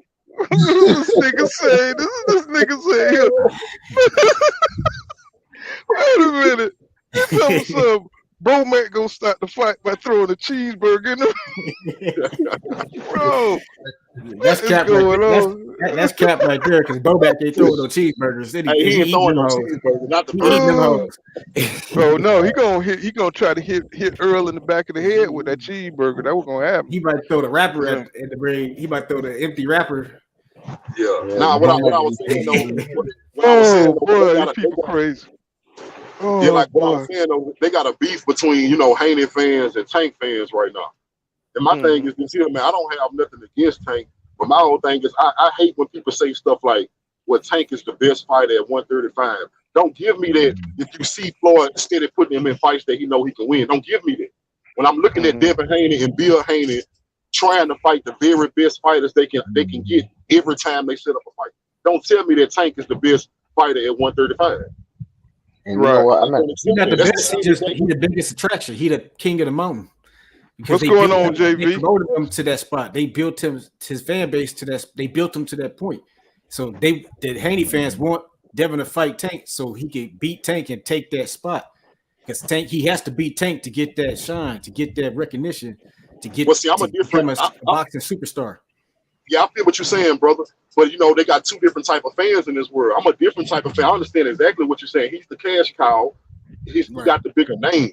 But I'm like my boy BFTB. I only pay attention to who you fight. That's it. I tell people, like, a lot of people ask me, oh, King Judah, what's your who your pound for pound list is? I always tell people I don't make one. Because every pound for pound list I hear, you end up putting somebody up there who ain't fight no goddamn body. Right. You would never be my pound for pound if you ain't fight nobody. That's why Terrence Crawford is not my number one. He's not even my number 5 with the resume he has. I don't care. I don't think it's only one pound for pound. There ain't no list. And I got Crawford number 1 because he proved it over a career by being a multi-divisional champion. And he beat Prime Gamboa when Gamboa was on the pound for pound list. You know, he done unified at 140. He beat undefeated Victor Posto. He done beat undefeated fighters. He done outboxed the gold medalist Felix Diaz. He was solid. That's cool, but when time passes after that, and history shows that the undefeated fighters that you fought wasn't that good to begin with. What does that mean? But they were good though. Gamboa was on the pound for pound list when Crawford knocked him out, gave him his first loss. Victor Posto was the boogeyman at 140 where Crawford gave him a boxing lesson. Yeah, Gamboa Crawford already in the Hall of Fame. Crawford already in the Hall of Fame. Gamboa was good. That's at 147. He ain't been fighting the best. That's what that is, because the division has moved on from where it was when he got there. You know what I'm saying? So that's the issue, is at 147 as far as his resume. Anywhere else, he was already solidified. You know what I'm saying? Bro, I'm just saying, 10 years from now, bro, 10 years from now, nobody is going to be talking about Victor Posto. But they will be talking about Terrence Crawford though. He solidified. He already in the Hall of Fame. No. Unless he beat EJ, they will. I don't think they're gonna not off that resume he got. A lot of people don't realize that pull counter, but if Terrence Crawford don't fight Errol Spence and he retired with the resume he has, Terrence Crawford gonna be invisible as a motherfucker. He's gonna be thought about in the same senses of people like James Toney. Yeah, you was good, and we know you was good, but you're not Roy Jones Jr. Yeah, because he lost to Roy Jones. He lost. Yeah, James Toney's legacy is up there with Roy's though. But you know, this nigga that went up to heavyweight. James this nigga got like 80 fights and some shit. Like this nigga one of the greatest of all time. I'm just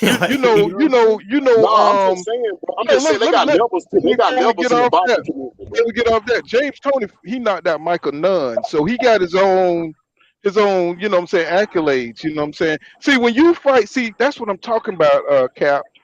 It's like when you fight good fighters and you beating good fighters, you're gonna be remembered, bro. You know what I'm saying? He knocked out Michael Nunn was considered like the next Muhammad Ali and shit at the time. For a lot of people who don't know Michael Nunn, because he used to talk that shit. He had that flat top, the nigga. You know what I'm saying? He had the white trunks. You know what I'm saying? He used to talk a lot of shit like Ali and try to be flashy like Ali. But James Toney went in there and knocked the nigga out. You know what I'm saying? Then he fought some good fighters. He fought Roy Jones Jr. You know what I'm saying? He fought Evander Holyfield. See, he is a Hall of Famer because he fought them dudes. Right. You know what I'm saying? That's my problem with Bud. Man, you only as good as who you beat. I don't care if you lost to him too. Like I tell somebody, basically you only as good as who you beat or who you choose to fight. Because they got people like Sean Porter don't be remembered because he was willing to fight everybody. Right, but Sean Porter is not going to be remembered as an all-time great because he's not. He lost them fights. Oh, not an all-time great. No, he's going to remembered as a good fighter. As a warrior, he's going to be considered like what's his name? Gotti. You remember Gotti? You know what I'm saying? The one Mayweather be Gotti, right?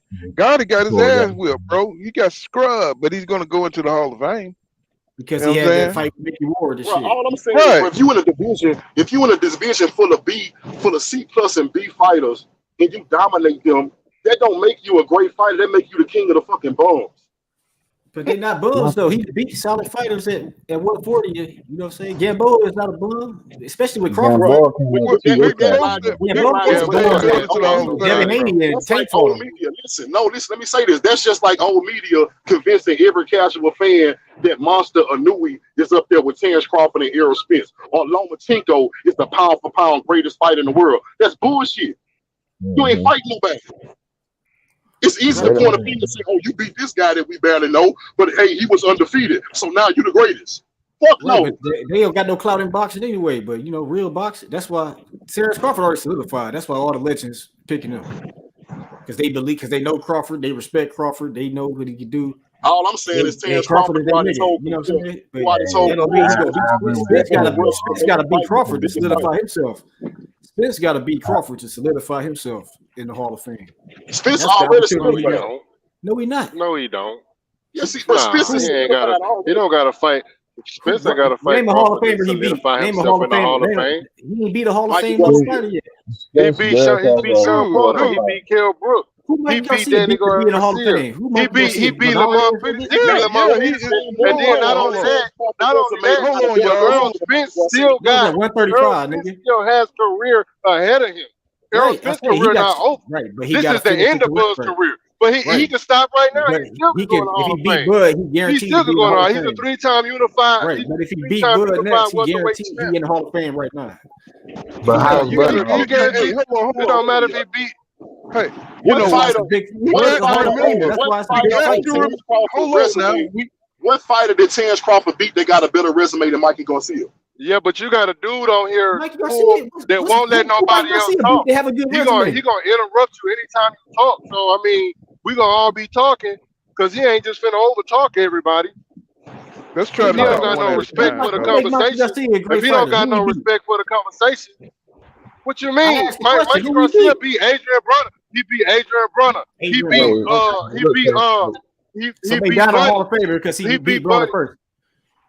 What? Down on Hall of Fame, all-time great fighter because he beat Adrian Mikey Garcia. Man, Mikey Garcia solidified the Hall of Fame. I don't know what you're talking about, bro. Adrian Brunner. Mikey Garcia solidified as a Hall of Fame. Yo, let's try to Garcia solidified in the Hall of Fame. So you think Mikey Garcia fucking with Terrence Crawford? You biased, bro. You biased. I didn't say that. You making that shit up. You making that shit up. I did not say that. I did not say that. You put words in my mouth. What you saying then? You put words in my mouth. I did not say that. I said he's a Hall of Famer. I said he's a Hall of Famer. He got a better resume than anybody Bud ever beat. That's the argument. And that's a fact. That's a fact. Who he beat? We just told you. He beat Adrian Brunner. You fucking kidding me, nigga? He beat. That's the best name on the resume. What is you talking about, bro? Bud, three-way champion, nigga. He beat Robert Easter. Robert Easter ain't shit. Hold on. Mikey Garcia was a. Mikey Garcia best winners look now at 135, bro. Stop the cap, man. It don't matter. We use the same criteria. Gamboa at 135 is a better win for Crawford. He was undefeated, nigga. We using the same criteria. We ain't on the pound for pound list, nigga. The same criteria you use for Bud. Mikey Garcia was the top 5 pound for pound when he fought Errol Spence. Okay, they don't mean he Hall of Fame. I mean, he going there because they like. What you mean? But the reality of it, he beat nobody. He going to the Hall of Fame. He going to the Hall of Fame, bro. He going to the Hall of Fame. So you can it's always Bud. Bud already there, nigga.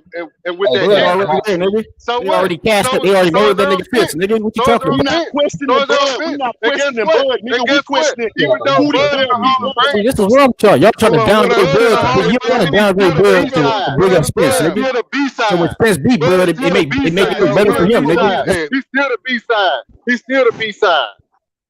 Hey, being in the Hall of Fame, and he's still the B-side. One at a time, fellas. One at a time. You know what I'm saying? So y'all can hear each other. You can't hear each other because you're screaming over each other. It's not that serious, you know. So just make your points. You know what I'm saying? So let me read this. Antonio Holmes says, have a feeling that Spence versus Crawford will be announced during Saturday's Showtime broadcast. What y'all think? Yeah, I doubt it. I'm gonna be honest with you. At this point, money. I ain't got no faith in Terrence Crawford. I think that nigga scared. See, I ain't gonna lie. I was trying to be professional on your panel, but that nigga just brought the real me out. Bud a hoe. I could burn the box. Burning the Boxer just came out. No, listen. Burning the Boxer just came out today and said that he talked to Bud, and Bud say the money ain't right. And the fight can wait, even if it takes up to a year. That boy is a hope. Yeah. Hey, so native black faculty conversation. Hold on, y'all. Native black faculty conversation says Crawford has had a steady diet of C-class fights in his total career. Every fighter that he has fought had a handicap. He said Miracon no chin and washed up by the time Crawford for them, Kell Brook, 2 broken eyes. And that's at 147 though. Like nobody saying he got a good resume at 147. He was already solidified before then. So JV says Bomac is in the Hall of Fame for eating the most the White Castle hamburger. And Antonio, this was wrong with boxing though. This is why boxing ain't a mainstream sport, because people want to degrade every time degrade a fighter's accomplishments. Let me finish. Let me catch up on the comments. No cap. He says Spence doesn't need Crawford. He could fight Fundora Jamie and Canelo in Texas. That's true. And Crawford don't need Spence. He can activate his WBO status and fight Charlo for all the belts at 154. No, he can't do that. He's Yes, gonna have to when sign you're with the WBA PBC. champion, you can automatically challenge for the WBO belt when you move up and weight. He's not going to work with Bud if he ain't going to work with Spence on this. Which means we can force him to the WBO. He can get the WBO to mandate Charlo to fight him to defend his WBO belt. You mean become the WBO mandatory? Is that what you mean? This is how Andre was trying to fight Canelo. You could move up with the WBO by their rules. If you are the WBO champion, when you move up in weight, you automatically can challenge the champion and the WBO champion at that next weight. So that's how Crawford could get a fight with Charlo. That's why he was talking about it. But he's still gonna have to make a deal with the PBC, right? For less money. So he'd be able to do that. For less money. I mean, he's not gonna fight Jermell Charlo for no chump change. If he asks for $20 million for EJ, I know he's gonna ask for some goddamn money to fight. Charlo easier fight than Spence. Which it is. They can't pay him. He's not gonna make more money fight Charlo than Spence. You don't think that should matter? That shouldn't matter. No cap, don't you think? That Man, shouldn't matter. To me, it ain't. All we know is what they be saying, nigga. I don't know what these niggas thinking. I don't know how much money these niggas got or trying to make. Oh, I'm not all saying. I know is I'm just saying, like, think about something about to happen. Either Charlo, he gonna fight Spence or he gonna fight Charlo, dog. That's the only option he got. Just like the Porter fight, you know what I'm saying? It should have go to a purse bid. You know what I'm saying? If the PBC, if they don't think they can make the deal with Crawford with EJ, they're gonna force that fight, bro. They're not gonna let him have Jermell if he's not fighting EJ. They're not gonna do it. You see what I'm saying? I mean, you don't see that? You see what the PBC doing? I'm just saying what the WBO can mandate. They can mandate, just like Sean Porter. The reason why that fight happened and they was on different sides of the street is because Sean Porter was the WBO mandatory, so Crawford had no choice but to fight him. He had no choice but to fight Sean Porter or give up the belt. Bro, you know, Jermell could drop them belts, man, and haul ass. The 160. You know, so they're not gonna let. After he fights Tizu, he moving up anyway. But I would say hypothetically, he could do that. You argue like you got this attitude towards the PBC or them. What I'm trying to tell you is, listen, Cap. They're not gonna let him in. You understand? They're not going to let Crawford in. There's no way for him to let himself in. He's got to go through EJ. You know what I'm saying? That's how the PBC set it up. I don't know that, man. I don't know what their business arrangement is over there. I just know about what the WBO rules are. There has been a plan to sign Terrence Crawford for a while, bro.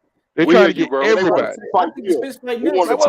They have been trying to sign him for a while. And they trying to force him to work with them.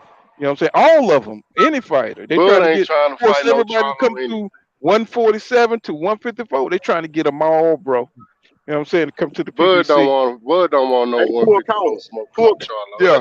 Oh, you right, bro. Because if Bud duck EJ, Bud go dominate. Charlo was gonna drop. That's right.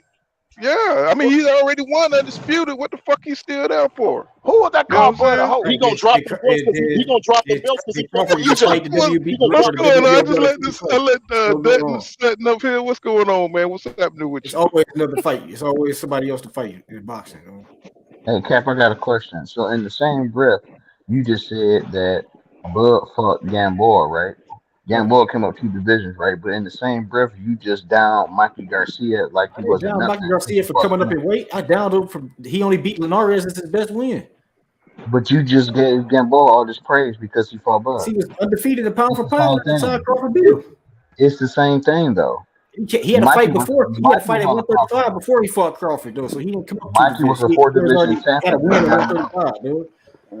Mikey was a 4-division champion. Mikey came up 1 division to fight Spence. He was the champion at 140. When people say he came up 2 weight classes, that's a lie too. He beat Adrian Broner at 140. He was a 4-division champion at 140. He was solidified at 140. He moved up 1 weight class to fight Spence. But you just gave Gamboa praise. 135 too. That's why Lomachenko ducked him because he's too fucking big for Lomachenko. So I don't want to hear this. He is a decent fighter, bro. He is not a great fighter. Who Gamboa fight? Who Gamboa fought? Exactly. What's up, Ramon and Emily Jones? What's going on? Good evening. You said what? Bro, y'all arguing with a nigga who said Gamboa got a better. Gamboa was a better fighter than Mikey Garcia at 135. Gamboa's a way better fighter than Mikey Garcia. Gamboa would knock Mikey Garcia out right now. You talk about prime Gamboa. That nigga was a monster, nigga. Like y'all niggas forgot, nigga. Who he beat? Who he beat? Who he beat? That's what I'm trying to figure out. He beat Orlando Salido. He'll beat Mikey Garcia. The same nigga that gave Lomachenko his first loss. That's how he, you know what I'm saying? You see how you sound? That was Lomachenko's first fucking fight. So fucking well. Who did Salido beat after that? He beat him before the nigga was old as fuck. And who did Salido beat after that? He beat Ponce de Leon, the nigga who schooled Edge and Broner and got robbed, nigga. You casual ass niggas. See, that's because you don't know. He got robbed. He got robbed. Hey man, he got robbed. He beat Beltran. He beat Beltran Jr. Nigga. He beat Roman Martinez, the same nigga Mikey Garcia. Okay, man. You too sensitive, man. You too damn sensitive, he bro. beat him first. Y'all downplay every fighter. Everybody suck. Everybody trash, nigga. Like why you even watching boxing? Gamboa ain't fought no fucking body. And he ain't been nothing but a punching bag for the last 7 days. One at a time, fellas. Jeez, you know what I'm saying? Yeah, get your point off and get to the next one. You know, I want to see Bud beat Crawford so he could be great, nigga. With Spence beat Crawford. Yeah, we want to see Bud beat Crawford. They gonna say he beat a great fighter. He ain't not some nigga that fought a bunch of bums, nigga. You downgrading the sport talking like that. This is wrong with Bud is the nigga that fought a bunch of bums. How did he fought the best in every weight class he was in, nigga? He ain't fought no. Boy, stop playing. See, you want to call somebody casual, but then you want to say some dumb shit like that. He ain't fought the best. He ain't fought the best at welterweight. He ain't fought the best at lightweight. Sean Porter is top welterweight. He ain't fought the best at lightweight. Is he a top welterweight? Yes or no? No, he's not. All right, y'all. Let me get my super chat in. You know, he was supposed to fight with Sean Porter. Hey, hold on, Cap. Let me get my super chat in. Imaginary fighters is better than Sean Porter. You got the right name, man. You are a cat, bro. It's Ramona Emily says. Emily Jones says, just showing some love to the channel. He said, hit the like button, good people. That's what's up. All right, continue. Man, he got the right name, man, because he all cat. All right, y'all hey, y'all my panelists, man. Y'all stop arguing over bullshit. You know what I'm saying? Let me see. That's KV on the level says that street. He said chip on your shoulder can be beat out of you. He said the chip on you, but that dog got to be in you. He said Errol, a dog with both parents. God damn it. And God damn, boy, he gonna say some shit. Then, didn't he? Don't need to be from the streets. He was born a self. He was born a warrior. These niggas got to be pretend to be. These niggas got to be tough to put on the front in this environment. Earl was born that way. You know what I'm saying? What's going on, Knockout? What's going on, Knockout 86? What's happening? He enjoyed damn, boy, you talking about damn Bud, boy. These motherfuckers ready to go to war, goddamn it. You know what I'm saying? I just respect Bud as the truth, nigga. Like y'all downgraded the nigga. That's why this is a big fight. Niggas just see that shit objectively. Niggas just see that shit objectively. He ain't fighting nobody. Spence ain't fought nobody. It's all opinion. Hold on, y'all. Let me mute everybody. Hey, it's just all opinions, bro. If you can't handle other people's opinions, man, you know what I'm saying? You might want to watch another sport. It's just opinionated stuff, bro. You know what I'm saying? So, you know, don't get all in your feelings over somebody else's opinion. You know what I'm saying? We all grown men here. You know what I'm saying? So that's what that is. You know, stop getting all in your feelings about somebody said something about Bud Crawford or the United States. I'm just stating facts, bro. I'm trying to tell these niggas like you downgrading the Bud suck. Everybody in boxing. It don't matter, bro. We just talking. Why you want to see the fight? Bud was a bum. They ain't never fought nobody. Why you want to see this fight? we just it's all opinion based, bro. You know, it don't mean. I like that in boxing when a super duper hyped up nigga get his ass whooped. I love that shit. This boy man hyped up so bad. I can't wait. Emily says, I hope Bud bring that kind of energy to the fight. You know what I'm saying? Hey man, we talking about one of the best motherfucking fights, you know what I'm saying, in the last 40 years. You know what I'm saying? So it's gonna be passionate on both motherfucking sides, y'all. You know what I'm saying? Bernie the boxer just said Bud about to duck, man. So I don't care what everybody talking about. They hope Bud bring this energy. That nigga about to duck. Real talk. No, I don't think Crawford a duck no smoke, bro. You know what I'm saying? He I does, just you know think what he I'm want saying? I just think he want to get compensated. You know what I'm saying, for fighting a dangerous motherfucker like Errol Spence Jr. Let's keep it real. He See just that smashed Uga's that's like a ribs more and his face sensible in, way. bro. Yeah, that's true. But see, bro, I got to keep going back to the fact that this man is not doing what he's supposed to do to promote this fight. When we talking about he trying to get his money, he trying to get his bread. He about his money, but he ain't been about his money. He ain't been doing the things that's gonna maximize his money. You know what I'm saying? And that's what we've been saying, bro. Go to the Ugas fight. That's how you gonna promote the fight. Oh, the fight don't need promoting. It's big enough already. No, you can make it bigger. Now, I seen this shit coming, fool. That's why I told you that. This boy don't want this fight. I seen this shit a mile away. Cause I'm just looking at the play. Who would take millions and millions of dollars off of their play? You stand to make, let's just say it would have brought in another $5 million revenue just for him to show up at the Ugas fight. Who would take that off the plate? Why would you take that off your plate? So at this point in time, at this juncture, it's not about your money. You pricing yourself out because you a scared little bitch. And them facts. Because you know what, that would have gave casuals the visual, like, oh, that's Terrence Crawford right there. He's coming in the ring, and that would Well, have generated more. well, I just think, well, yeah, he cashing himself out, but but shit, he had to end his career, motherfucker, Mm-hmm. 35. You know what I'm saying? And he facing a motherfucker like Errol Spence Jr., who really is a Terminator, bro. So I can't really say, I don't blame him for trying to get the most money. But if this motherfucking fight don't happen, now I'm gonna be on another level with the shit. You know what I'm saying? But full I'll He be the count. first. overpricing himself. Full count. Full I'll be the count. first to go Bob in. Yeah. Arrow. Bob Arrow said that Bud is unreasonable. The PBC said he's unreasonable. They asked Eddie Hearn after he first left Bob, was he gonna sign Terrence Crawford? He said he wouldn't touch the motherfucker with a 10-foot pole because he unreasonable. At what point Oh, is I people gonna start understand. paying He a attention? diva. He the black Canelo. I understand. You know No, what I'm I'm just saying, saying? But why is so many excuses made for him? This motherfucker highest payday was $6 million, but he asking the PBC for $25 million, and he don't want to do nothing. It's mighty strange that you was willing to take pay cuts to fight bombs your whole career. The first time we put you up against a fighter who works something, you want 4 times your highest payday, or you don't want nothing to do with it. yeah, that's that diva shit. That's where the diva come in. Man, that's You know that what I'm scary saying? shit. That's that It- hoe Because I It's thought shit. the both. investment money You know was what I'm up. saying? He wanna get paid. Look at Canelo. You know what I'm saying? Wasn't he offered like 50 something $1 million to fight Mm-hmm. Canelo bring that shit in. yeah, but Yeah, I'm just Fuck what saying. niggas talking about. Canelo I'm talking Fuck about what niggas talking look about. like the Canelo worth that high bag because he bring risk. that shit Go in. ahead. Go ahead, bro. Say what you're saying. Canelo bring that Canelo bring that money in. Fuck what niggas talking about. Try to make it racial. Canelo can do what he want. Canelo bring that money in. And If you Canelo invested making his into own this fight, bankrupt. All the if you PBC fight with invested Canelo. into this fight, if you invested into this fight, you looking at what's coming back. Fuck Bud career when Bud went thinking about his career when he was supposed to show up to that Ugas fight and promote the Errol Spence fight. He wasn't thinking about his career then.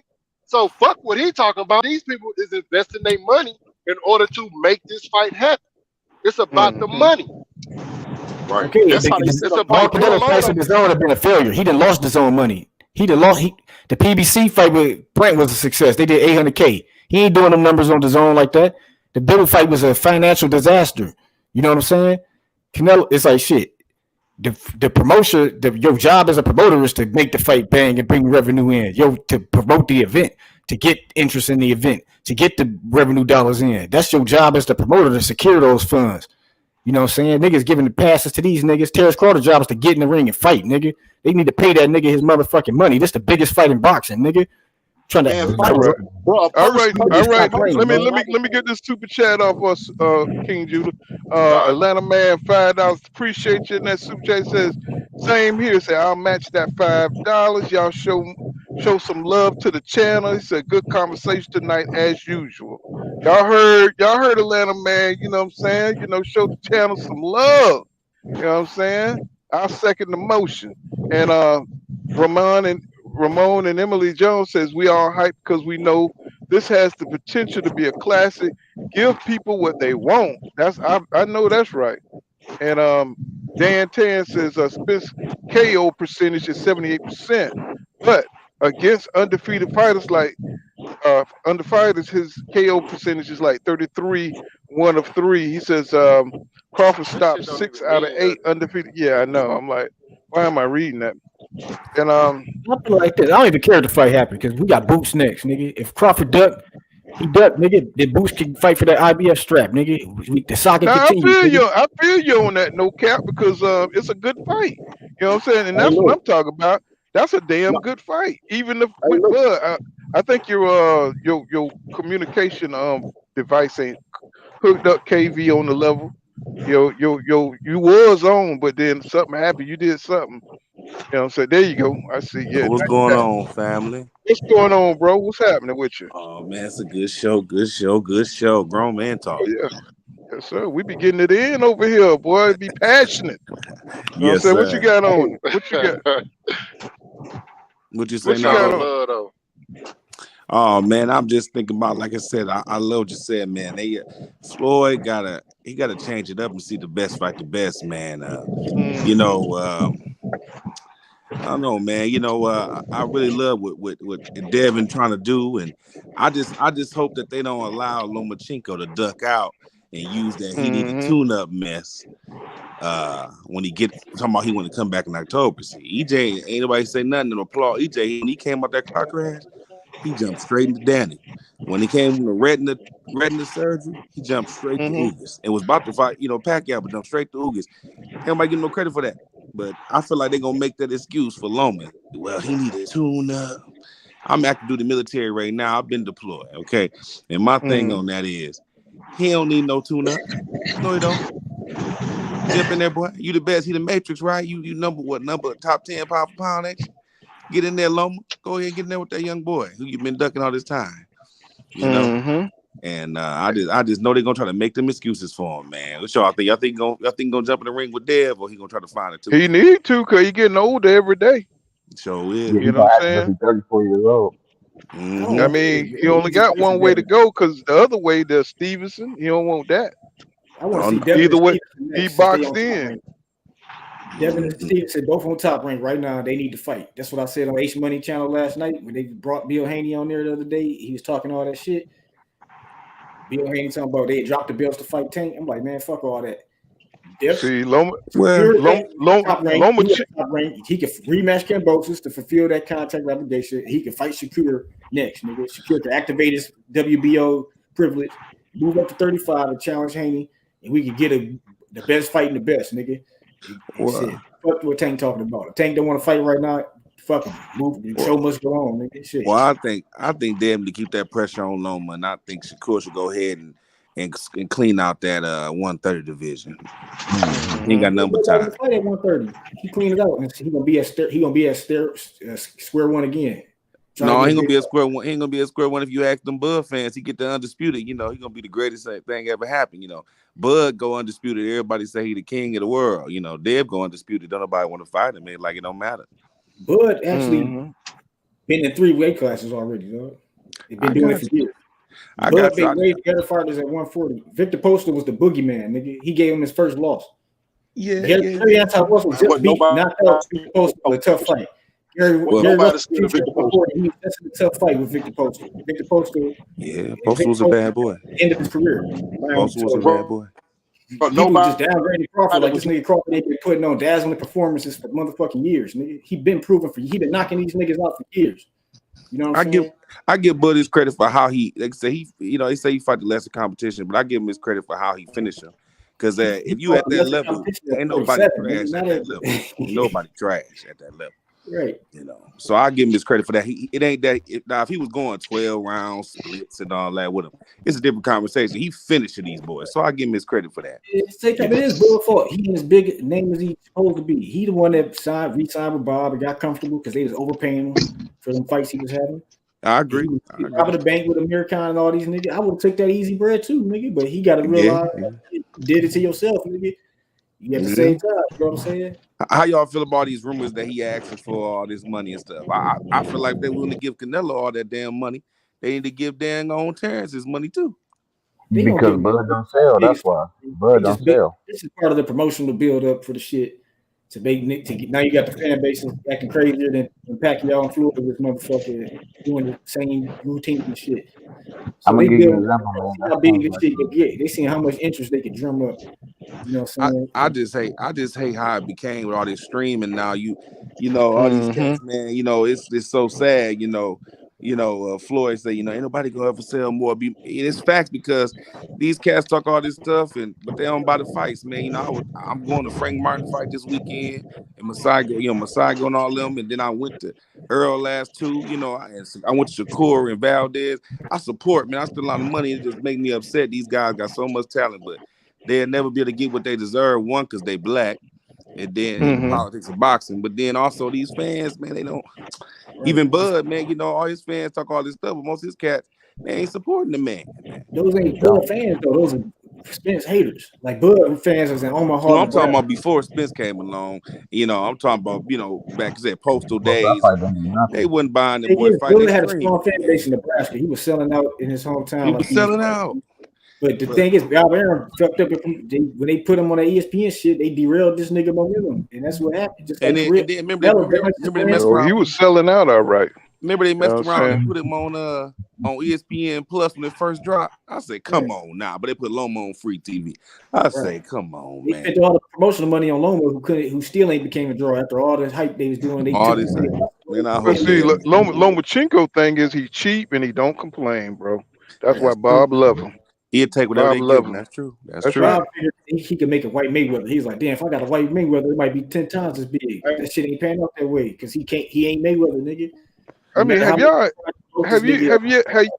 you ever been watching like Lomachenko fighting how they just blow his ass up? You can't even hardly watch the shit because they always they be like, did you see that move? No one has ever in boxing history ever moved to the left, nigga. You know what I'm saying? I'm like, dude, I can't do it, bro. I remember when ESPN said that he was better than Ali, man. Yeah. Yo, full count. I just got a question, bro. We were talking about the person just now. How we feel about Bud asking for 25 million or whatever they said he wanted. My question is this: why people say what he's asking for, what he think he's worth? But boxing never worked like that, bro. Promoters, the purses is not decided by what you think the fight is going to generate. They going based off what you have generated in the past. I don't understand why people don't get this. That's like going into the bank and you asking for a business loan and you saying I want $100,000 business loan, and they ask you to show them, well, what have you did? Why should I give you this money? What is your business plan? What and what rate are you going to pay $600,000 to FIBO and told Devin Haney he need $10 million, dog, and got that shit. I don't want to hear that shit. Well, you're right. You're right, King. You're right. It don't work like that. But what they're looking at, the bro. You sit in front of the bank telling the bank, the event does not make the money. So depending on how big the event is, that's what your purse determines. No, don't overtalk him, Cap. Let him cook. What's in there? Go. I was almost finished. What I was saying was basically what y'all was saying. That's like going to the bank and telling the bank that I want $100,000 business loan, and then business plan. Kind of going in and out, King. Bud was going to take $10 million to fight Manny Pacquiao. There's less revenue in that fight. This is the biggest fight in boxing, so he deserves a bigger cut because there's more money on the table. Manny Pacquiao was a big fight. But Cap, what if PBC say he don't deserve it? What then? Well, they gonna figure that shit out, nigga. They can say what a nigga deserves. You know what I'm saying? They know how much he deserves. I bet you he get his money. He can sit up there and throw out numbers all he want, but if that shit don't add up, when you do a boxing event, it's like you promoting the concert. That's why Al Heyman is the best. Al Heyman run boxing because he can't be doing concert promotions with Beyonce and all the big artists. Because this the biggest fight in boxing, don't mean it's going to generate the biggest money. They know how much it's going to generate. They got a ballpark figure. They already don't had know these that shit. figures They don't know that shit. That's why they pay people on the back end. That's why they pay their fighters on the back end. That's why they pay their fighters on the back end. If there wasn't no That's why money they on the pay their table, fighters they on the wouldn't be back asking end for it. because you don't know.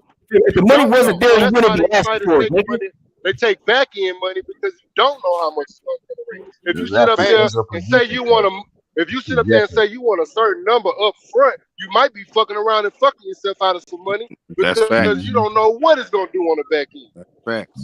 If you say you So want you something yourself they either only way gonna it go. negotiate what you've been working in the past. That's what y'all not getting. If you could buzz it in front of them people and he's saying he want to negotiate something, they only gonna negotiate what the fuck he was worth in the past. Facts. And Bud, you can tell by how the way Bud then moved him and Bomac then moved his career. He re-signed with Bob and all that. Yeah, got guaranteed minimums and stuff. That's the problem. You know, they say Bud a hood dude. That's the problem with a lot of us black folk is we don't think long term. We don't think compound interest. We don't think all this stuff. Residuals. We don't think equity and stuff. So he think like that. He wants his money up front. I want $20 million up front. Man, fool, you need to be doing stuff like I said, back end, promoting yourself, thinking about the rights of the fight, cause stuff like that. That's gonna matter for the long haul, And I think that's his problem and why he even re-signed with Bob and why he hurting now. It's like, man, you can't think that's that hood mentality, man. You gotta have a business mindset, thinking about what your skill, your fan base, quote unquote, you should. And then you have to think about that, man. And I just feel like, man, I don't know what's holding up. I know that Daniel Kinahan thing is real, though. Because when I seen that government cheese and honey, boy, that government cheese and honey holding it up. Come on. When I first seen he talking about Daniel Kinahan, I said, what the hell he doing with them folk? I said, who is leading this man's career, man? Right. He love them crooked white folks. He love them crooked white folks. Man. Man had a contract to fight Manny Pacquiao when Manny Pacquiao was hot and didn't sign the damn contract. Talking about, oh man, we got to make sure the money there. What is you talking about? Make sure the money is there. If the money ain't gonna be there, I ain't signing no contract. You just don't be signing no. Man, I saw that video. I fell out. Big country. We could be arguing about that. Shit could be done, y'all. Now it could be done already. The way I see all these little as far as I'm concerned, if they ain't came out and said it's done, ain't shit done. Earl told the nigga to sign a contract, so we know that they got a contract. I mean, you seen all the damn firecrackers Bud was firing on the 4th of July. He was firing them off. I'm talking about shit. He might be done. You know what I'm saying? They just ain't telling nobody. Oh, you see how confident Derrick James is? That would be DJ working out. I wouldn't understand that. Not announcing, having the fight done and not announcing it is I don't know. I can't fathom that Al Heyman and the PBC will move like that. You got the fight done, but you just wait. For some reason, it's I guess the energy around this fight, man, they don't want shit leaking out. You see what happened when EJ went to fucking joking around about the split and what happened with that, how that got out of hand. So everybody's kind of like trying to control this shit before it get out of hand. But now we got all these rumors coming out, though. I don't know. That's because all these rumors coming out. 20 million, 25 million, 50-50 split, 60, 55-45 split. We getting all these from all these sources, but ain't nothing leaking out. I wouldn't be surprised if it is done, though. I wouldn't be surprised. What's coming up, y'all? Let's think of some stuff they can run it in congruency with. You got football season starting here soon. Mm-hmm. You got what else coming? What's coming? What big fights coming up here on PBC side or Showtime side? Showtime about to come out with their schedule, Yeah, I think they go. I think it might be done, man, because they quiet. They both quiet, and they say catching Errol running and. And man, I think, and then Derrick James interview he just did, for this Frank Martin fight, he seemed like he war ready, man. He seemed like he excited about something. Yeah, DJ looked good. I think they're gonna announce it tomorrow, man. I think they're gonna announce it tomorrow. I'm gonna keep it real with y'all. Y'all say y'all will be surprised if it's not signed. I say I'd be surprised if it would, and I'm gonna throw this out there too.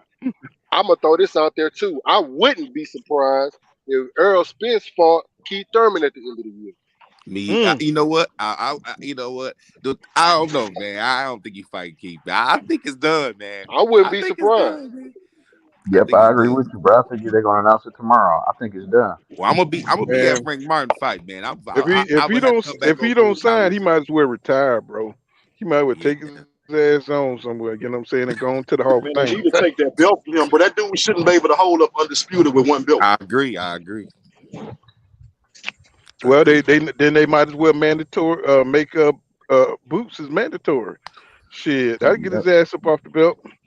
You know what I'm saying? we all know he gonna get up off that belt. Oh yeah, Boots. Yeah, that's be crazy. Yeah, he go rub that boy Boots a bad boy, man. But I think he's still. Oh, y'all heard when Thurman came back? He said I want to fight Thurman. Now Thurman said he need 8 months. He said, man, why you need 8 months to fight me? So Boots came out and said, man, shit, I'm ready to fight you right now. Fight me. Terrence Crawford in his camp said we need rest. You know what? Everybody, even now, you know when Conor Ben want to fight your ass, you fail. You know you didn't fell off the cliff, bro. You know what I'm saying? When Conor Ben calling you out, bro, I'm like, Keith used to be my man. What's happening? Yeah, everybody, man. You the butt of the joke. Yeah, I think so too. Man, all because he lost, man. That's crazy, right? I think he lost his strength when he cut that ponytail off. Yeah, man. Keith Sampson, man. I called that nigga Keith at one time, though. I'm telling you, but Keith used to be bad with it, though, man. He was a bad boy. Hey, man. He was bad with it. I don't know. He just lost his passion or somewhere. I didn't rewatch that Keith and Sean fight about they got 7 exposed. times, man. That was a great fight. He got exposed for being soft in the middle. Yes, he did. Who when he came back, who was my man that really hurt him? The journeyman. Collazo. Oh, yeah. Collazo. You talking about Jose Cesar Lopez or something like that? Yeah, Jose Cesar Lopez. Ooh. He almost had him out of there. Collazo was on that stomach, wasn't he? He was trying to get him. So he definitely trying to Boots. Hey, what y'all think about Errol and Boots? They talking about Boots. Errol, Errol, people say, oh, he ducked. They're gonna say he ducked. Man, listen, man, he been in the division for a while. He said when after this Bud fight, Lord willing, please. Look, Bill Haney say, inshallah. After this fight, he gonna move her, which he should. He didn't earn the right to move her, and let Boots take over. But say something happened, and I don't think they're gonna put Boots because they didn't already gave Boots with a 5-fight deal with Showtime. They're not gonna risk Boots. He an investment right now. They're not gonna risk him fighting no Errol. Hey, I got a question. Yeah. Is Speedy Rasheed on a card tomorrow too? I know. I didn't see him on the card. He was supposed to be fighting somebody. I forgot. He's supposed to be fighting somebody. He with the PBC now, right? Yeah, he's supposed to be having his debut. No, he's not fighting on. He's not fighting on that Psycho card. See, that's what happened when you start fucking up, knocking out those prospects that they don't want you to knock out. What was the guy named? Alex Carr, something like that. Ain't that what happened crazy? to you? Ramona Emily Jones says, "Bird request makes as much sense as Florida opponents asking them for more money than Floyd." And let me see. Reginald Peters says Devin Chin can't handle Tank's power. I already see that's going to be the next one that's going to divide up the brothers and stuff. That's going to be the next one and shit. Dan Tan says how certain channels know what Crawford asking for, but never know what Spence is asking for. Whatever Spence asking for, he deserved it because his brother doing regularly 250 to 300,000 everything on fight. I was at the fight. So anything he asked for, he deserved it. Ain't nobody telling him more than him. I think what it is that they always trying to get Bud to equal whatever EJ got going on. They try to make sure it's even. They want it to be 50-50 with Bud. They don't want EJ to be over Bud because they think that's disrespectful. So they think EJ company gonna pay Bud more than they paying EJ. Exactly. That don't make no sense. EJ is they cash. They don't care. They don't care that it don't make sense. They don't care. Hey, they will petition the damn PBC to pay, get Bud pay, get more pay. These are the same people saying bring in half the revenue You bring in half the revenue, but you want the Fuck same that. money. They don't care. Not Fuck even that. half, a third. It's less than half, Come bro. on, It's bro. less than half. And niggas Fuck is supposed that. to. They don't Niggas care. want to sit up here. Niggas talking about Terrence Crawford money. What about EJ money? You know what I'm saying? What about what EJ deserved? And what about what EJ worked hard for? Or what about what he earned? He earned that. You know what I'm saying? 300,000 He plus don't deserve, he pay-per-view don't buys. deserve shit. You know what I'm saying? Sold our crowd. You know what I'm saying? He ain't no So pay-per-view y'all want to star. talk this black man shit like Look at him EJ shit. ain't no black man. They ain't No, black. they don't like Nigga ain't black. EJ. Paid top Like dollar. EJ. He is gonna get paid top What dollar. about nigga. what he worked for? I gotta be patient, nigga. That's what I'm saying. It's They like don't. Nah, They when don't. you overprice Give a yourself, damn. when you He gonna get. overprice yourself, you it's the biggest fucking fight that in man boxing. on. Is that the biggest You fight in fucking over boxing or his not? money. Okay, what's the But biggest don't fight mean than this it right now? don't mean it's gonna What's the bring the biggest, biggest what's the money biggest though. fight than this fight right It now? don't mean it's gonna bring the biggest money. What's the biggest fight It don't right? mean it's Okay, gonna what's the bring the biggest biggest money money. fight right now? What you bring in, shit, probably Canelo and a motherfucker. Probably Canelo Canelo and Charlo who? or Canelo Benavidez. I'm telling you. That's not worth arguing because purses is not determined like that. What It's point bigger money. that y'all not getting? That's not how you negotiate how much you're gonna make in the fight, by how much that fight can possibly You generate. not in the business of boxing, nigga. You never put a boxing fight together, bro. You can't say that. Well, Man, I going look on at this nigga Terrence Crawford been boxing his whole life, been making money. You gonna tell this nigga how to negotiate a You deal, sound nigga? crazy. It just don't make All sense. right, y'all saying talking about over It each just other, don't bro. make sense. Hey, It don't add y'all up. The talking over numbers each other. don't add up. Can't Bosis made 600,000 against T.O. He did ask Devin for 10 million. And that's the same deal Lomachenko was gonna take. Lomachenko was taking the same deal. Devin took the same deal Lomachenko was gonna take. So you telling me this nigga went from 10 million to 600,000? Well, we don't know because they never showed him the contract. What? They never showed him. No, he was able to get that money because Devin That took a don't pay got nothing to do with what we're talking about. Devin took the same deal That's a whole Lomachenko nother was taking. topic. That That don't got nothing to do with Same thing was gonna be for They never Lomachenko. showed Devin Same the deal contract. Lomachenko was getting. If he fought Devin and Lomachenko, he was getting 10 million, nigga. Well, the main thing is you got to look at the different companies' business concept, and I think that's the argument that people have and that Bud might have had is you coming from a top ranked proof of concept to a PBC proof of concept, which is posted on the screen right now. They do the small guarantee to make sure you can at least be rewarded for the fight and have enough to pay your trainers, pay for your camp, got all that, recoup that. But then on the back end is where they do their work. That's the same thing with Al Haney. Right. He coming from show business.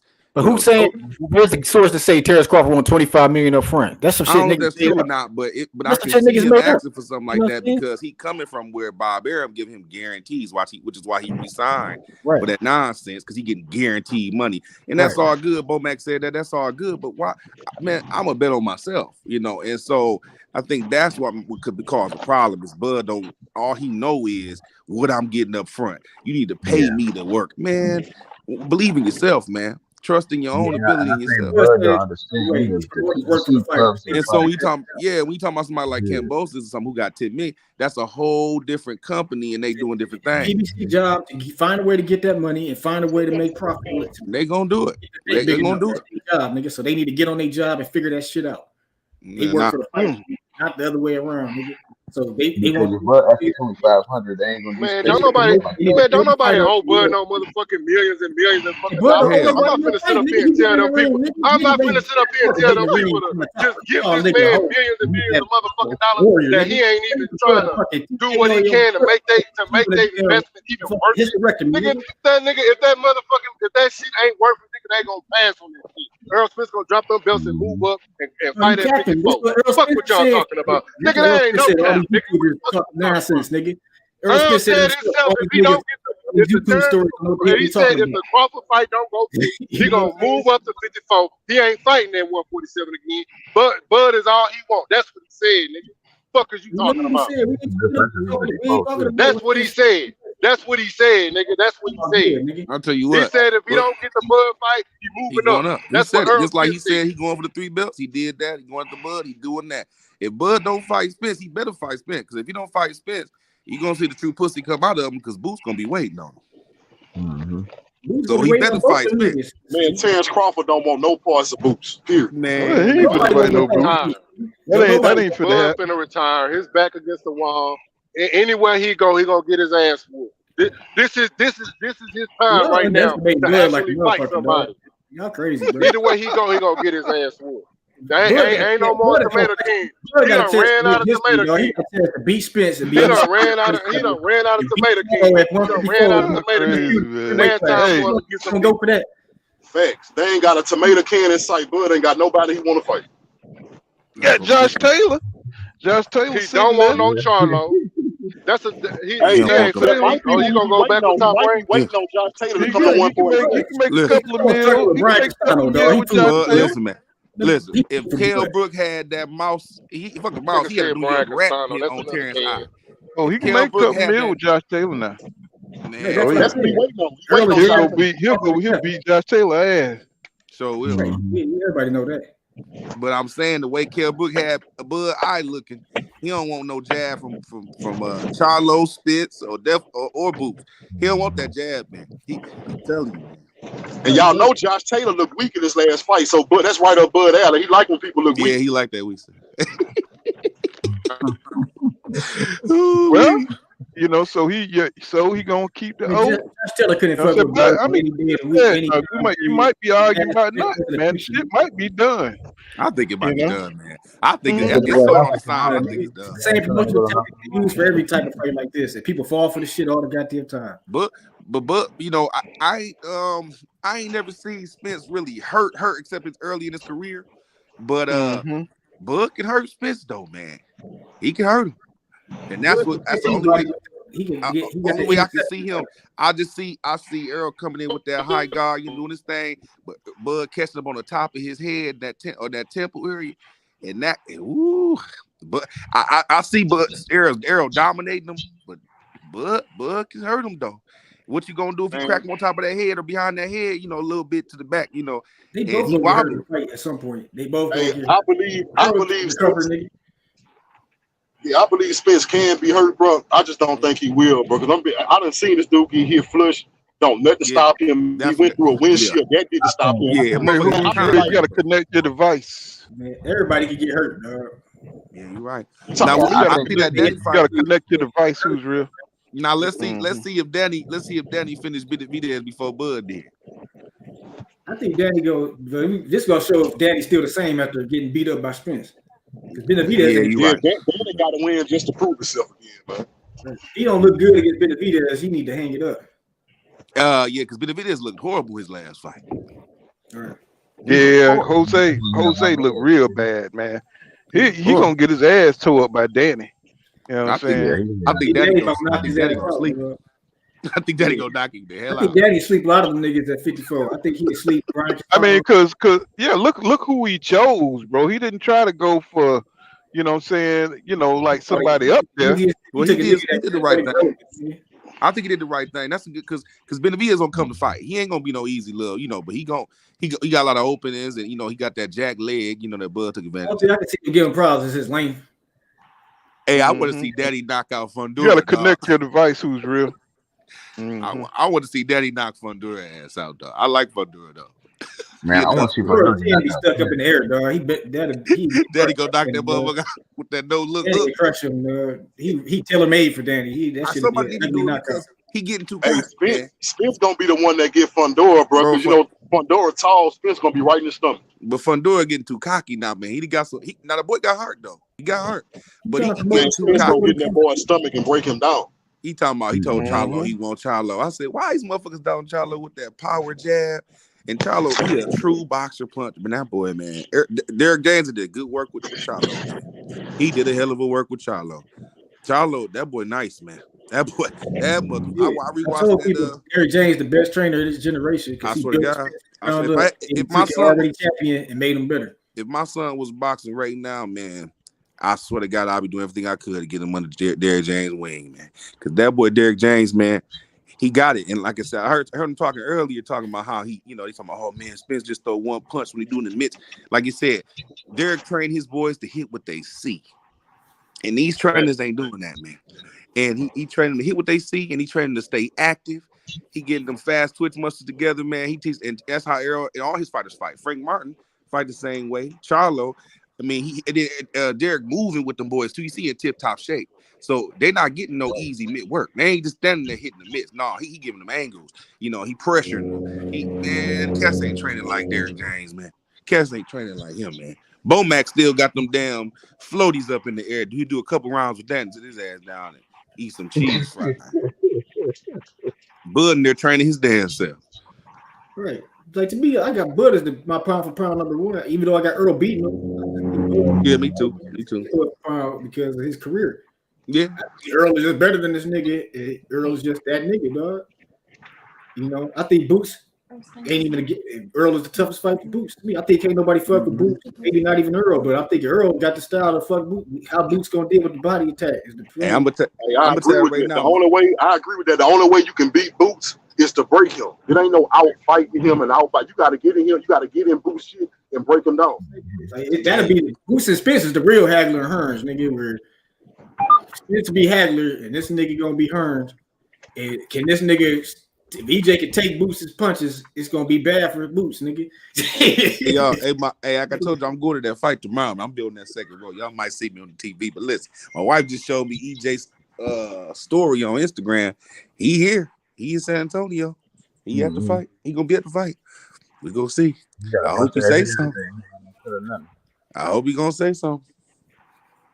I think they're gonna announce it tomorrow, man. I hope they do. I hope they do. He just showed me his damn Instagram. He at the fight. So we're gonna see. I know the fight gonna happen. It's too much money on the table. It's too much shit on the line. Crawford think he can win. Crawford really think he the best, nigga. That's what people don't understand. Right? They keep calling this duck and shit. That shit mad disrespectful to this nigga. Like you don't know the story of Bud Crawford saying crazy shit like that. Yeah, he been through a lot. I know his story. He avoided every big fight that ever came his way. That's his story. He undisputed avoiding big fights. That shit don't even make no sense. Well, the boy, people talk about Errol he said he wanted Manny Pacquiao, Keith Thurman, and Danny Garcia. He ain't fighting now. One of them. I'm gonna tell you what. BFTB Thurman and Pacquiao, nigga. I don't even need to see them to know that, nigga. Shit. I don't. That nigga beat the shit out of Keith Thurman. Keith Thurman know damn well he over with Bud Crawford. Old Keith? I don't know about old Keith. Keith is soft. I don't know that. I don't know about real one time. Nigga, this nigga been dominating the sport of boxing. Nigga, where you been, nigga? You just heard this nigga when it's time for him to fight Spence? Man, one time was nice. Most people just heard of Terrence Crawford. This nigga barely beat Barrios, nigga. This nigga struggling with Barrios, and nigga tank. We ain't talking about. I ain't talking about the Keith right now. I'm talking about Keith who was unified champ. Ever since Crawford went to welterweight, Keith ain't been around. This nigga been injured. That's what I'm saying. I'm talking about. This nigga ain't been doing shit. What about the fact that man, Bud the B side because he ain't never did shit. He ain't never fight nobody. Man. That's fact. Or so nothing. But I'm saying, what about why he didn't? Being under Bob Arum is like being under, on this plantation. So I've seen BFTB saying, hey, why Bud ain't go and make itself mandatory to Manny Pacquiao? But it's like, man, under Bob Arum, will punish you, man. Man, Bob Arum came out and said he didn't want to make that fight because he didn't want Manny to get beat up. That nigga said it out of his own mouth. Yeah, I heard. I see. And Bomac said they could have forced the mandatory with Errol Spence. Who got did the man? Nigga would have fucked that nigga up. Spence would have fucked him up too, nigga. And Bomac said they could have forced the mandatory with Errol Spence, but they chose to force. Bomac don't make no decisions, and they got no power about shit, nigga. So you said Bomac lying? Now you know more than Bomac too, huh? Nigga, I know. Bob Arum said he wasn't making a fight with Manny, nigga, because Manny did say that. Yeah, Bomac said they could have made a fight with Errol Spence. Crawford is the boss of his shit. He the boss of. Don't nobody tell Crawford what to do. Manny listened to Bob Arum and Mark, the constant nigga, whatever the fuck the nigga name was. So he willingly fought BNC fighters his whole career. He did that willingly. That was his choice. It was BNC fighters, bro. See, this I can't take you serious. So it wasn't Bob Arum, bro. Jeff Horn was all the divisions he was in, nigga, except for 47, because the niggas that was the best up there, they at the end of their career, nigga. And that's not his fault. It's his third weight class, nigga. Stop with this fucking dumbass shit, man. This will be pissing me off, nigga. Dumbass shit is what you doing, nigga. I don't care about you getting pissed off. Dumbass shit, dog. You ain't never been in a boxing gym in your life, nigga. Run some motherfucking laps, nigga. Go in the gym. You know me, nigga? Nigga, you don't know me. You don't know me. You talking, nigga. You talking crazy, nigga. Nigga, you just said you know more than Bomac. You don't know shit. You claim you know everything. Came on this chat right now. If Bernie the boxer, Bud Crawford came on this bitch right now, you wouldn't have shit to say to these niggas. Man, I talk the same way to everybody. You're not even in the damn physical presence of these niggas. You talking about some burning the boxes like you worship them niggas, my nigga. I tell them the same fucking thing. Y'all fucking scared. And I just told you that burning the boxes. You on this shit and hop on that nigga shit. I want to see that. They about to duck Errol Spence, nigga. What the fuck you was at when I said that? What the fuck you was at when I said that? You know what I'm saying? Since you know everything, what the fuck you was at when I said that? Nigga, who the B and C fighters, nigga? Who the good fighters, nigga? Who my thing is this: B and C are not. You ain't gonna B and C at that pro level is you top notch. But my thing is, Bud get the credit for me. They say he didn't fight the top guy, but he get credit for me because of how he do them. See, it's a lot of guys go 12 rounds with these guys who quote unquote ain't the top guy. Bud stopping them. You know what I'm saying? And you got to give him his credit for that, because a lot of these guys go here with these half wannabe fighters or who ain't multi-dimensional, who aren't that intelligent in the ring, and they go 12 rounds with him. Bud getting them out of there. He doing what he's supposed to do with quote unquote lesser talent. He getting them out of there. I mean, he punishing them. You feel what I'm saying? They say we he fought Kilbrook after Spence. Hey, but look what he did to him though. He said, oh man, he fought Sean after Spence had already, but look what he did to him though. So you got to give him his credit for doing what he's supposed to do with these quote unquote not top guys. He ain't going all day with them. He getting them out of there brutally.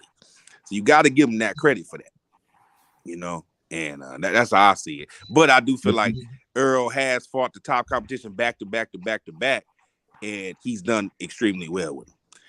So when they say 50-50, I think it really is a 50-50 fight. I can see Errol beating Bud, but I can also see Bud beating Errol.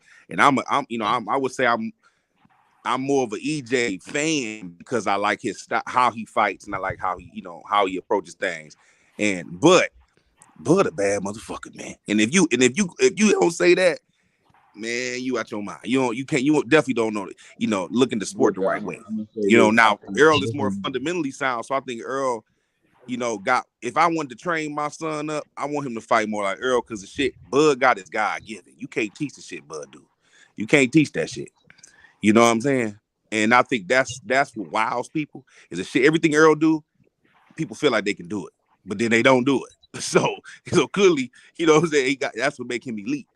But so can you see Bud beating Errol Spence in a decision? Hell no. Okay. Thank you. No, but I can see him hurting Errol, and I can definitely see him hurting Errol. I can see him stopping Errol too. I can a little bit, but only the reason why I can't is because of when you training for a fight, sparring is very important, man. And the motherfuckers that Spence be sparring. I don't know who Bud or Spence spar because I ain't in the gym, and they just talking about who they telling you who you know. But it's he's sparring that 200-pound guy that's working with Derrick James. I believe. I think he's 10-0 right now. But yeah, but your sparring is basically, man, is when you training, your sparring is very important. Like the opponents you pick is very pivotal. And I think that if Bud is gonna start fighting or whatever, I think that he should find some better sparring partners and not spar Devin, Haney, or Shakur. You know what I'm saying? Phone had died. Well, they say Bud ain't never fought nobody like Errol, which is extremely true. We don't know, about through the amateurs and sparring and stuff, but they say, but Errol ain't never fought nobody like Bud. It ain't a fighter in the game like Bud. I think Boost is a mix between both of them, Errol and Bud. He like a perfect medley of both fighters. But neither fighter fought anybody like them. Like I said, Bud a bad motherfucker, man. They talk about his athleticism, but that his fast twitch muscles, man, his ability to see something and then do it. Most folks can see, I've been in the ring and stuff. Now I see punches, but I don't fucking do them. I'm like, what the fuck? This motherfucker Bud literally can do anything he imagined, he can do it. And that's what make him a damn superhero damn near. But Errol, he just gonna do whatever he want to do, he gonna do it. And you can't stop him. He don't give a fuck if it's arm, shoulder, elbow, hit, eye. He hitting it. I've seen him hit Ugas in the neck. Man, that motherfucker Errol don't give a fuck. But whatever there, he hitting it, and that's what make him amazing. That's why I can see Bud. He ain't ever fought nobody like that. It's not reckless. I mean, if I want that rib, but if you put your arm there, I'm gonna go through your arm to hit that motherfucker. So it ain't wild. He ain't just out there windmilling. So that's what make him so destructive. But I don't know, man. I really don't know how this gonna go, and I can't wait to see it. It says your device not connected. Who's real? That's what it's saying. Yeah, man. I hope they got a rematch clause. I want to see that twice, man. Mm-hmm. Your boy, Chris, what's his name? Herding said he said he don't hit you. He said he hit you with 80%. You know what I'm saying? He said shit don't. He said he's been hit harder. Yeah, Van Heerden.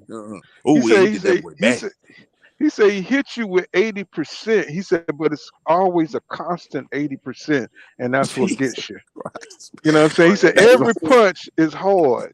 You know what I'm saying? He said he was more scared of the jab than anything. Yeah, that motherfucker Errol, man. He said it was the jab. So Bud, like you said, he a bad dude. You know, he got that athletic and speed. You know what I'm saying? You know, so that's hard to beat. And he accurate, and like I said, he do shit. I mean, I was watching him today, man, when he who was I watching him fight? Shit, I can't remember who I was watching the fight. But either way go, I remember he changed levels on my man and came up with a hook around the glove. And I said, what the fuck? That's usually shit you think about, but the motherfucker really do it, man. Like it's incredible, man. How he throw punches, check hooks and stuff off, off the pivot. And man, that Bud a bad boy, man. I'm telling you. You remember when Roy Jones knocked out Montel Griffin? What he knocked him out with? It reminds me of that kind of shit. He got that kind of Bud got that kind of athletic ability.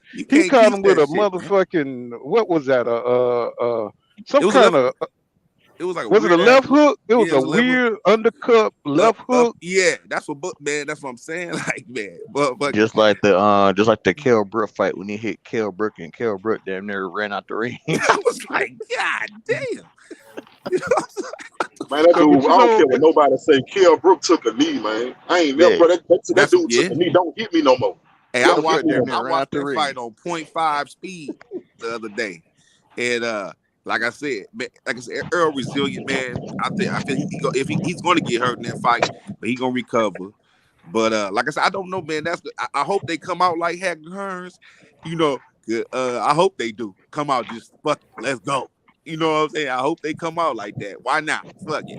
Well, I think it's got the potential. You know what I'm saying? With the way the way it's been built up, and the way they've been going at it, shit. You know what I'm saying? If Earl really feels some kind of way, you know what I'm saying, about everything what was said, it's gonna be a good fight, man. You know what I'm saying? I think it's gonna be a little slower than that, bro. But if it is like you said, bro, if they come out there and Terrence Crawford think he about to meet up with Errol Spence in the middle of the ring like Hagler or Hearns and have this shootout, gonna get mowed down in the first round. I agree. I ain't gonna say first round, but I say it's gonna be done. Man, he get mowed down. But this goddamn energy is real, but Vegas is gonna win. I don't know what the hell y'all talking about. Vegas gonna win. Yeah, y'all hear it, boy. Right here on Pool Kind of Boxing, boy. They gonna make a killing. Man, you're gonna have different type of bars and stuff up in charge to come see the fight, man. It's gonna be crazy. I'm just saying, bro. I know I've been biased. With a lot of stuff I said, but that's my real unbiased take, bro. It's like, because we watched him get wobbled by Gamboa, and he got dropped by Kavaliauskas, and you mean to tell me he about to walk in the middle of the ring and trade with Errol Spence? I don't see it. I hope he do. I think he was I mean, maybe he see something like Mikey Garcia. Maybe he see something. I know you don't want to use those words, but I mean, because everybody who say some shit like that, boy, you know how it ends.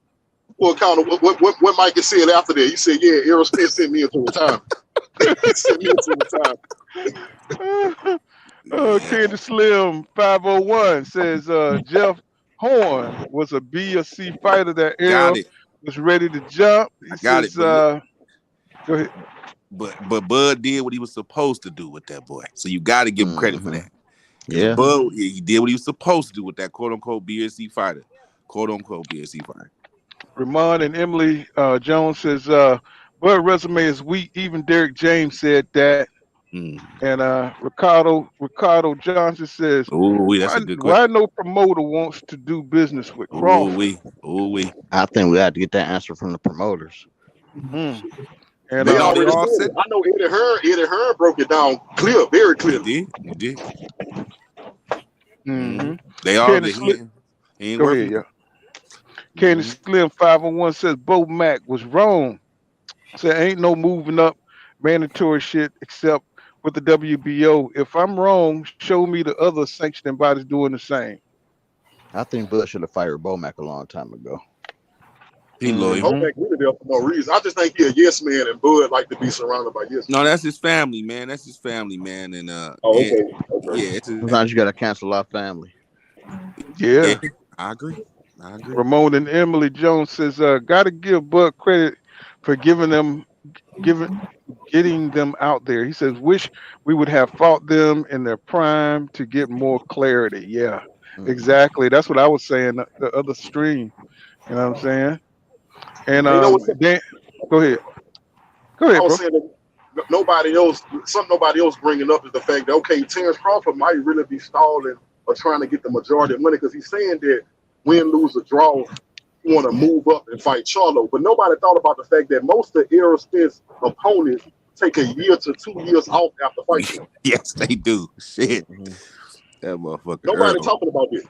Earl hit like I don't blame Bud for the money thing because Bud got a family and Bud got people he take care of. So I don't mind that. You know, I don't mind it because they give the money. They give all that money. Like I said, say what you want, but they gonna go out their way for these other colors, man, and make sure they get everything they damn want. Tyson Fury can't sell a damn damn bus, but they give him all the money. I don't want to hear it, man. If Bud want the money, get that boy his money. I will never argue about a black man getting the money, man, ever.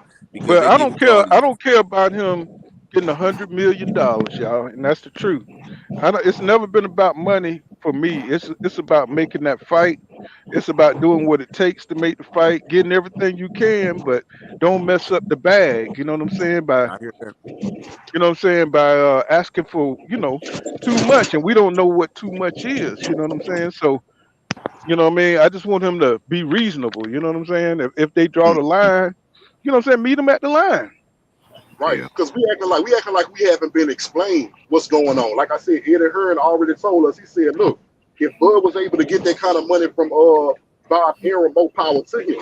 But he said, I just don't have that kind of money to just throw at a fighter who not bringing it back to me.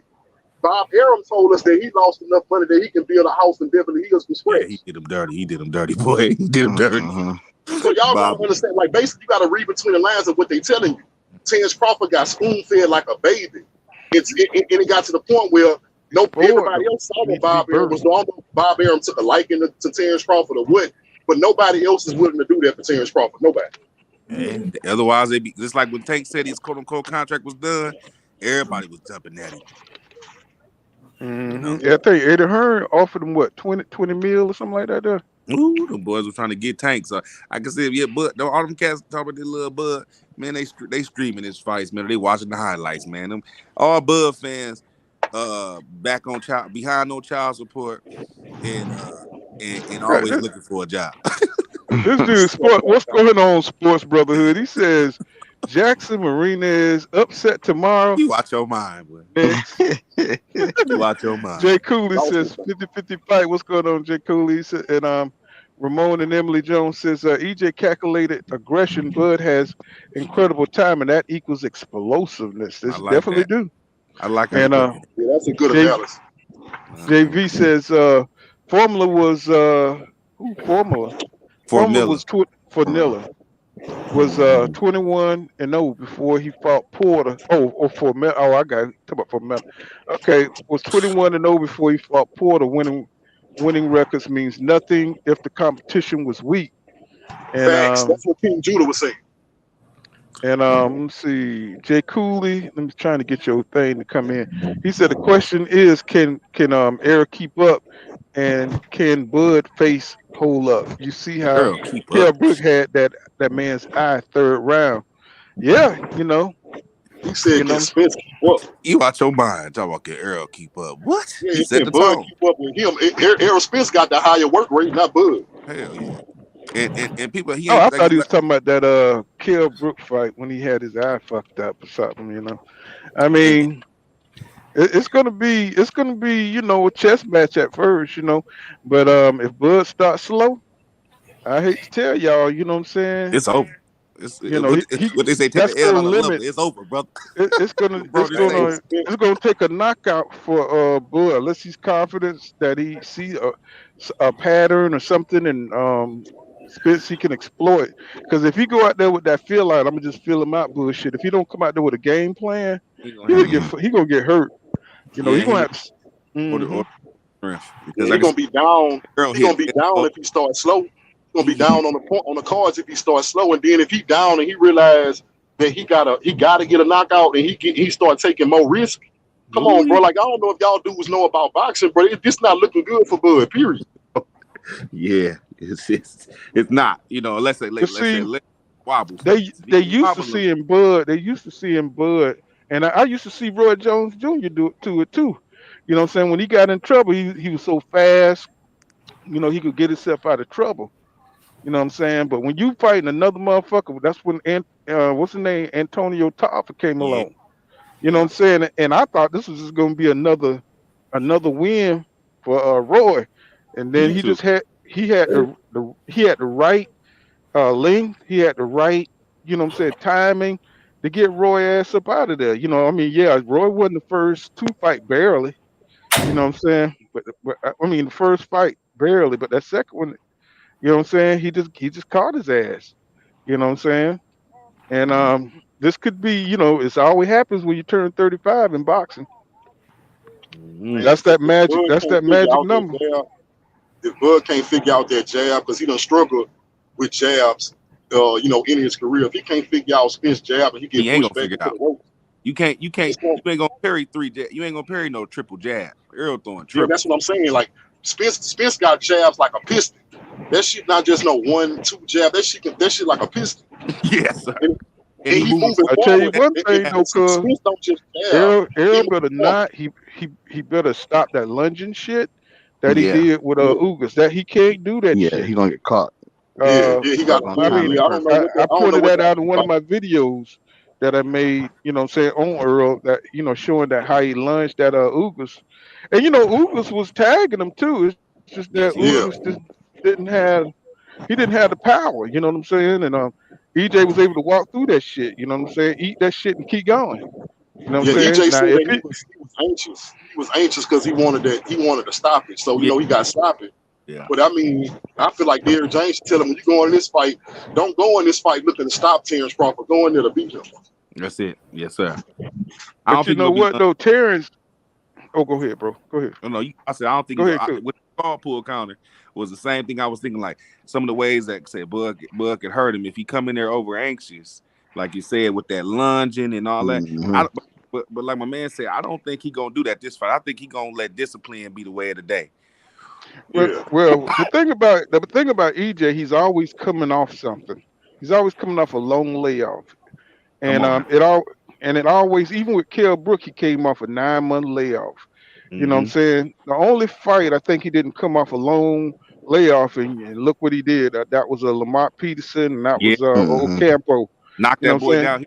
Hey, I was just thinking about that fight. I said, bro, if Spence come out like that's what I'm hoping I see. I want to see the version that beat Lamont Peterson, bro. If y'all go back and watch that fight, his speed, precision, he was boxing, but he was aggressive and he was hitting hard as hell, bro. Like nobody can beat that Spence. Nobody can beat that Spence. Nobody. He ate him. Yeah. Lamont was tagging. He ate him. But that's what I'm saying. Like Spence was fast, he was precise, he was strong, and like you say, he was getting hit, but he ate that shit and he outmanned that dude. But like I say, nobody can beat that Errol Spence. Nobody. No. Or even remember that Bundu Spence too, or during the Olympics. If he come in with that goddamn shag, Bud better do like that dude who just turned around in the ring and just get the fuck up on that. That nigga, you remember that dude who fought what was that big heavyweight? Yeah, that dude went in there. He looked at that nigga. He was like, "Hell to the no!" That nigga just stepped. He didn't even say shit. He just went up there. It met him in the middle of the ring. He just went on out there, the motherfucker. All you saw was the camera watching him walk out the damn I was like, that's what Bud better do. You see that shag now? Yeah, I'm just it telling is. y'all, if he come in there with that fucked up shag, look here, it's a wrap. It's a It's wrap, a, man. that nigga coming in there with that country shit. You know what I'm saying? Some horsehair on the back. Don't let him come with no horsehair on the back, nigga. And another Still on thing, his. hey, pull another thing too. People, Errol don't like the clinch. Mm-mm. Errol don't like the clinch. So if Bud think he goes, he You know, I can't noticed. clinch. I noticed. Bud use weights. You know what I'm saying? You know what I'm saying? And his you know, Train he's very getting his upper deadlifting body and is all that. very strong. He's very strong. So, you know, but EJ he likes to break loose in them clinches. Yeah, You he know. framing you and using that forearm. He not getting you. He not letting you clinch him. Right. Now he like a damn wild horse when you get him in there in Yes, that sir. clinch. Yes, sir. Kell Right. Brook called hell trying to hold that kid, man. And I'm gonna tell you about some strength. I grew up around horses. I seen Errol out there in that ranch brushing them horses and everything. That's some strength. Throwing them bells of hay. That's some strength you can't get from them weights. I'll tell you right now. Oh yeah, Hey, I heard that. I I heard went that at it stuff with a too. few white country boys. Let me tell you something. Yeah, Them yeah. motherfuckers are strong. I hate to put it that way, but boy, look here. You talking about pure strength? Them boys who be baling that hay, and you see them boys from Alabama be on the Yeah, line, and them boys be strong as yeah, hell. yeah. They ain't got I'm no telling you. skill, but they like little hulks. Yeah, You know what I'm yeah. And saying? Errol on that ranch. I'm telling you, you best believe he on that ranch getting that ranch training. You best believe it. He ain't just he ain't got it just for show. So let me see. Katie Slim 501 says, does Spence have a better jab than Tommy Hearns? I don't think so. Nah, that boy I Tommy was think Tommy nasty. Hearns' jab was I don't faster I too. think what Era does, he does something different with his jab. This is fight style. You Errol know, does that push. He do that push jab, that push jab. Then every now and he don't do no up jabs. Every now and then he do a spear jab. But that's it. You don't see no but that up jab. You don't really see that from Errol and shit like he that. got a nice little fake. He fakes with his jab too. He feints Yeah. with his jab, and then he mixes it up. But Tommy, man, Tommy just got that pure. He got a pure, beautiful A fast boxer. jab. Boxer. Remember, I used to He stop was and a pop. better. If he would have boxed Marvin Hagler, he would have beat him. If he would Yeah, have he just boxed trying him. to fight. That's that You Detroit know. in. He wanted to fight, dog. Yeah, I know. I'm just Yep, for saying. I sure. mean, you see, he was Detroit for beating. He sure. was beating Sugar Ray when he was boxing. You know Yeah. what I'm saying? But he tried to fight him. Well, Sugar Ray had to turn the shit because Sugar Ray was boxing at first and he was losing that shit. And Sugar Ray turned it around into a fight, and that's when Sugar Ray just outfought him. You know what I'm saying? So you never know how this shit may turn around. That's the thing. That's the beauty of boxing. You know what I'm saying? Because I can't see Bud turning into the aggressive pressure fight. I can't see that. I Hell can't no. see that. I Bud finna be can't trying see to that. stick and move, boy. Bud finna get I man. I was think Bud about get to say punished, some. man. I was about He to say can't some do it. bullshit. I was about to. Mm-hmm. Yeah, he can't He get do it. it. He can't turn it to the aggressor because if he do, that play right in Spence' hands. So put it like this here: anytime Bud do call himself being the aggressor, this shit gonna last for a millisecond because that's exactly what Spence wants. That's what he want. Mm-hmm. The moment he come forward, Spence gonna be on his ass, and I guarantee you, Bud gonna start backing up again. But this is the point I was gonna make. Crawford Power, you know what I'm saying? He got that 74-inch reach. He got to catch you on the end of that punch, right? You know what I'm Yeah, he saying? throw Yeah, When loud. He throw loud too. so he got to catch you, either stepping back, you know what I'm saying, with the rear counter, you know what I'm saying, a real uppercut or a real hook. You know what I'm saying? He's got to catch you on the end. You know what I'm saying? And I'm pretty sure Derrick James has studied that. You You know know what I'm that. saying? Yeah, I'm pretty sure he has Know it. studied that. So EJ, what he has to do, he has to use that jab. You know what I'm saying? He has to be educated with that jab and cross that distance without getting caught on the tip end, just like Deontay Wilder. You know what I'm saying? He Yeah. had to catch you on the end to get that power off. I never seen Bud's power on the inside really hurt anybody. Or even mid range. Yeah. Or unless you walk into it. But Earl ain't gonna walk Hmm. into it. Now, because like Hmm. Kell Brook remember Kell Brook walked into that. So if they banking on, you know what I'm saying, Crawford to catch him. Now sometimes EJ do lose focus. I've noticed that I sometimes don't in think he gonna fights, lose no focus this fight. right now I have noticed that EJ will lose focus in a fight. You know what I'm saying? Just I don't know what it is, but sometimes he will lose focus and he will get caught. I seen Ugas catch him.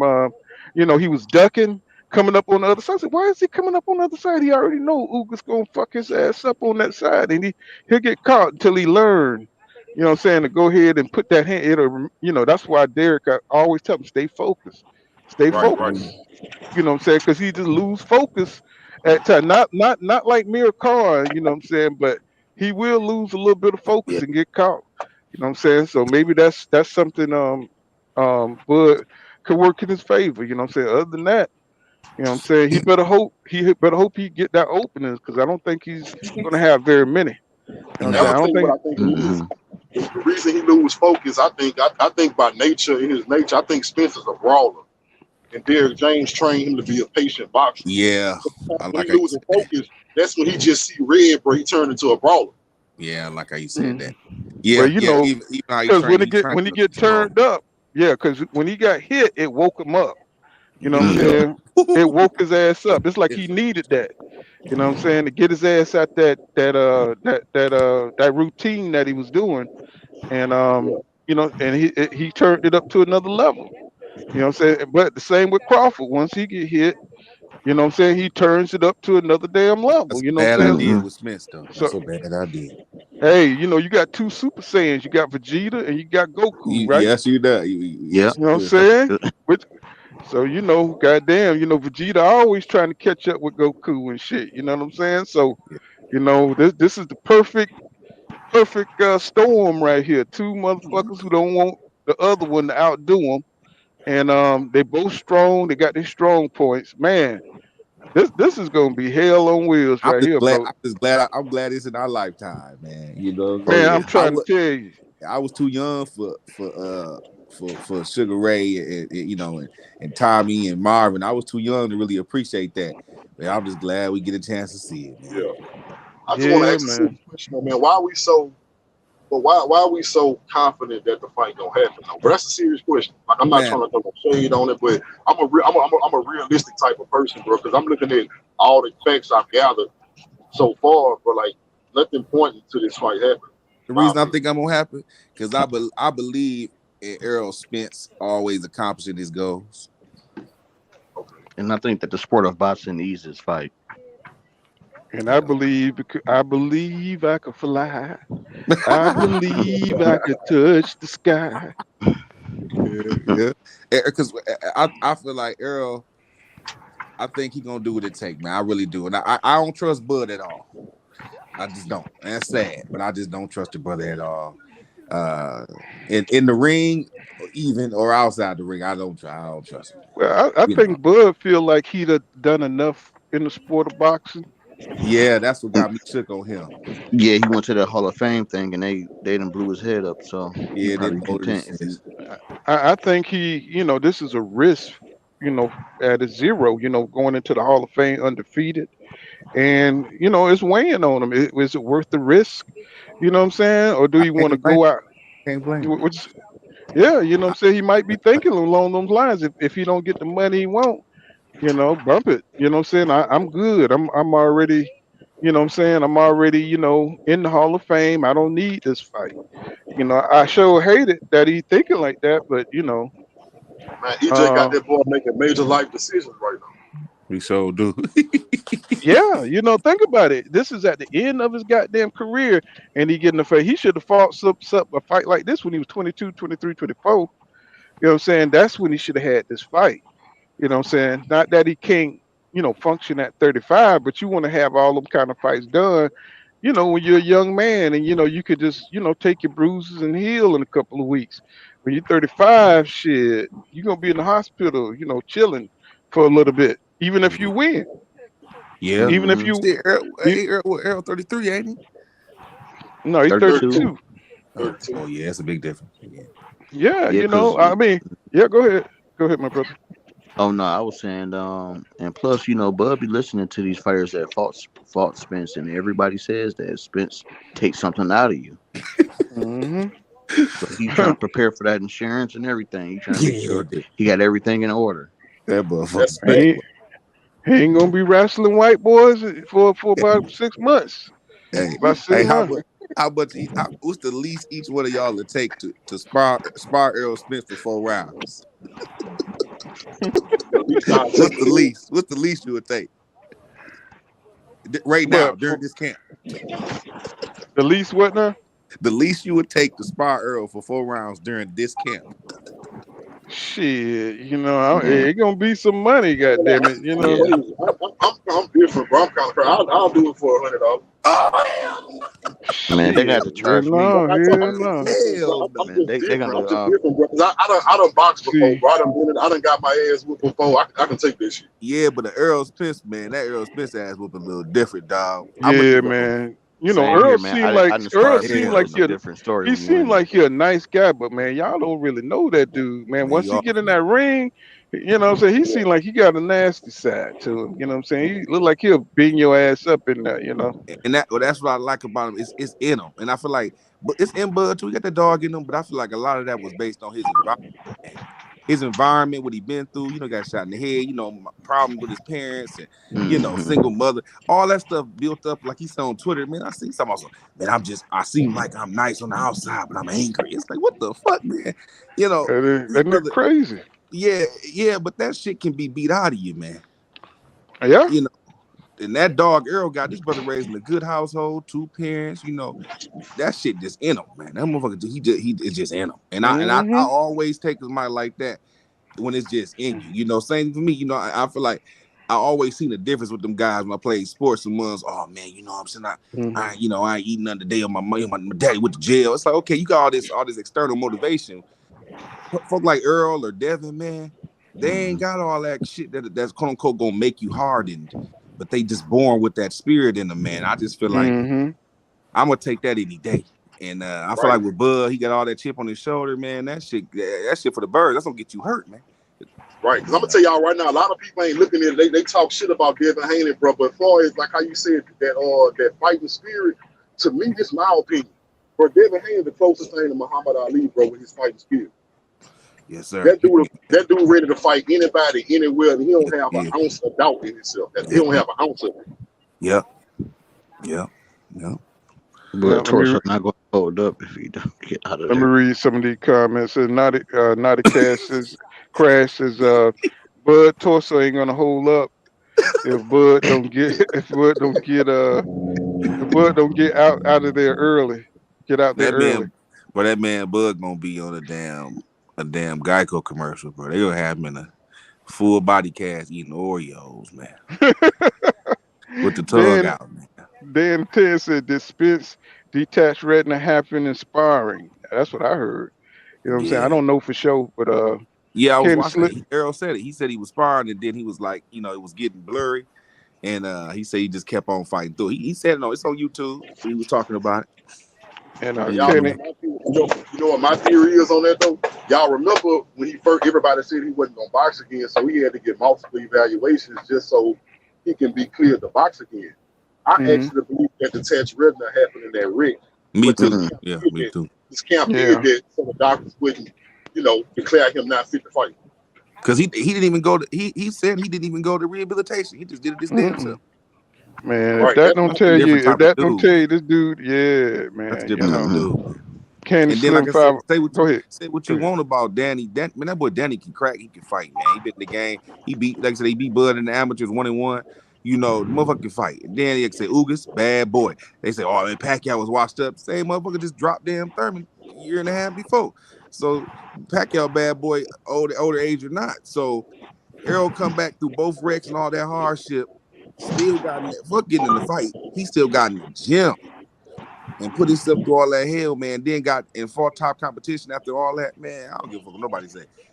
If you can go through that and not break and not give up, not say, man, I got enough money, not get depressed and question God. If you can do all that, man, I can't ever go against you, man. I can't go. I'm gonna have to see early.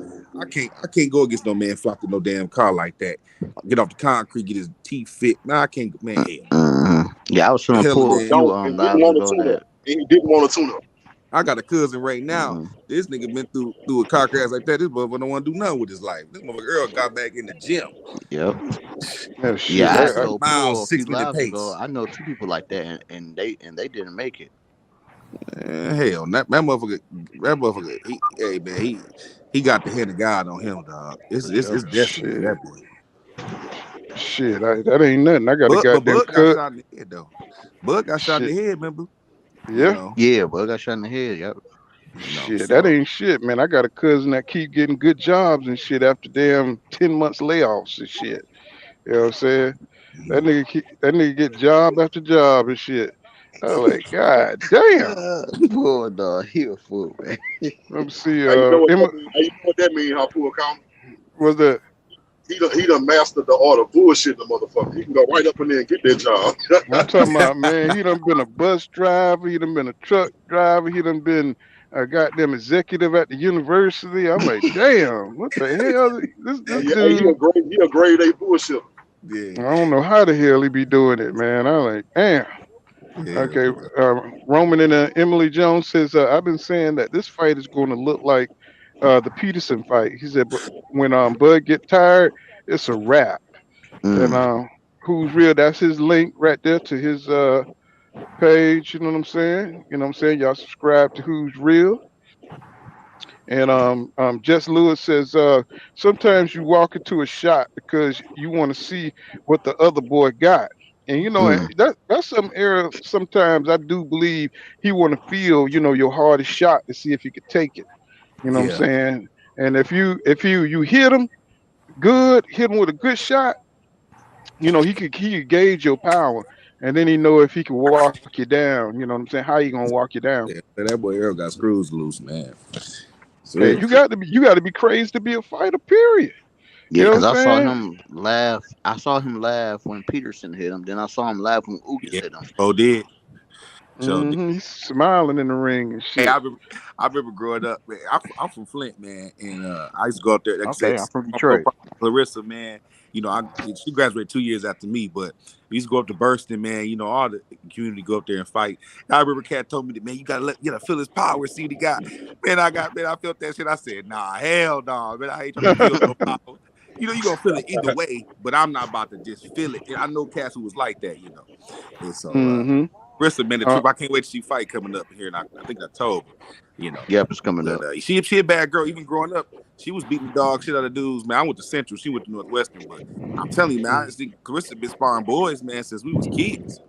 Yeah, man, the GOAT. She is. She the real deal. For some reason, her fights seem to be. You know, it's like she got to fight like the system. You know what I'm saying? The system be against her. They, you know, like the dude was trying to help her in the conference. You know what I'm saying? In the press conference they had, and you know, old girl, she, you know, Carissa was like eating her up. You know what I'm saying? Like, you ain't done nothing. You know, people don't know who you are. And the dude was like, she did beat you once. That's what the mediator was saying. You know, moderator. He said she did beat you once because she couldn't say shit. So he had to talk up for her. I was like, damn. I say, see, you know, that's that bullshit. You know what I'm saying? She a female Wilder, man. She don't fit the narrative. All her accomplishments, she don't fit the narrative. She make them uncomfortable, man. She quote unquote angry black woman. You know, she rough around the edges, you know, and she don't fit the narrative, man. And that's what that is. And, you know, coming from Flint, she was always trying to bring light to that. That's a lot of corruption in that situation. You know, you just but they damn sure love Katie Taylor, don't they? They can't deny Carissa though, but that's the thing about it. They hate that too. They can't deny who she is. Yeah. Nope. Goddamn Katie Taylor fought on somebody, boy, it's beautiful.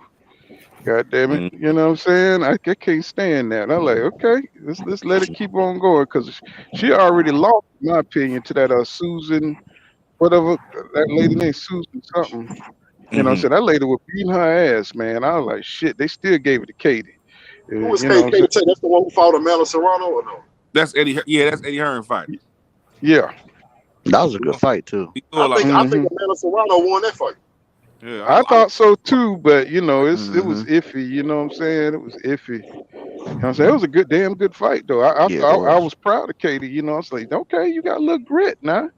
You know what I'm saying? You know, before they were just giving her gift decisions and shit. I was like, okay, she was, she was in that one. You know what I'm saying? So Danny Tan says it's not easy to walk down and cut off the ring on a ambidextrous fighter. He not an You know what I'm ambidextrous saying?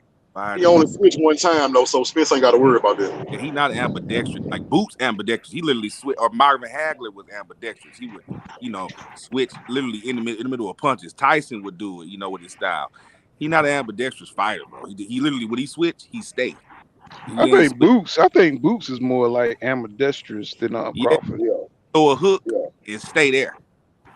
Mm-hmm. Yeah, but I ain't gonna lie, bro. You can tell by what people say that some people never boxed before or don't really understand the sport. Because what they saying is that would be true if Spence was an orthodox fighter.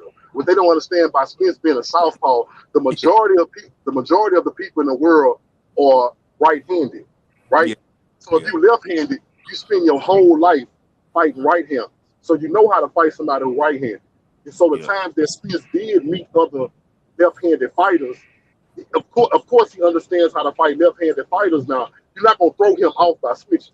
You're not, and he Because like you he's said. already a southpaw. So you going southpaw is not gonna throw him off. It's And the not. fact that you go orthodox, that's all he ever fought his life was orthodox fight. That's why Derrick James said, "Man, wait, what kind of bullshit is that, man?" But I guarantee you, Crawford is not coming out in orthodox in this fight. Well, that's stupid. That's stupid. He's gonna come out. He's gonna come out. Going southpaw not gonna help him against Spence either, though. Well, the thing is, that's his best offensive stance. So he best come out in his best offensive stance if he's gonna start quick. You know what I'm saying? Because it don't make sense. It don't make sense to come out orthodox and that's your weakest stance, and you get tattooed up, and just to switch to southpaw, well, which is your strongest stance. If he's southpaw, he might be able to get over that jab of Spence. That might help him. The reason southpaw when you right-handed is to make your power hand your lead hand. Yeah, we got. Yeah, that's why I say he might be able to get over that jab of Spence. That'd be good. So he might as well come out in his strongest stance because the switch ain't gonna help him in this fight. The lead hook is devastating when you got your power hand out front. Well, that's how Cotto used to do. You know what I'm saying? And Bud throwing he throwing that hook, that jab hook off behind that guard too. That's why I say I can see him. He could possibly hurt Spence when he come around that guard with that lead hand. Now I'm interested to see if Spence add any head movement to what he doing. No, he ain't. You don't think so? No, he just. Like if you watch the Scott Porter fight, he was looking like Mayweather at points in that fight. Like his defense was on point. Like he'd be ducking and weaving punches. He'd be moving. I don't get this no head movement shit when this nigga is clearly ducking and weaving punches. Yeah, oh yeah. But I don't think he's gonna do nothing crazy. Framing shots with his forearm and shit. This nigga defense is cold. Yeah, remember him and Porter when they was on that little pivot, little mayhem. They was pivoting like a motherfucker back and forth. Oh yeah. It was beautiful, man. I mean, but you could see, a lot of people don't peep this. You got to watch film. You know what I'm saying? If you watch how EJ was evading Porter, he could box Porter. Man, that shit was beautiful, dog. Did you see how he was evading Porter? I mean, now and EJ got a gas tank, so he was just dodging Porter until he decided to go in. You know what I'm saying? He hit him with that step back left hand, the same one dropping with. Right, that's when he was doing all that weaving and shit. And knew he was using that step back left hand the whole fight. It was beautiful. Hit him with it in they fight. And that's low key a classic fight. I don't feel like people give it his credit, bro. And see, Porter's so fucking short, bro. You know what I'm saying? It was messing with EJ timing. You know what I'm saying? Because he was trying to knock Porter ass out.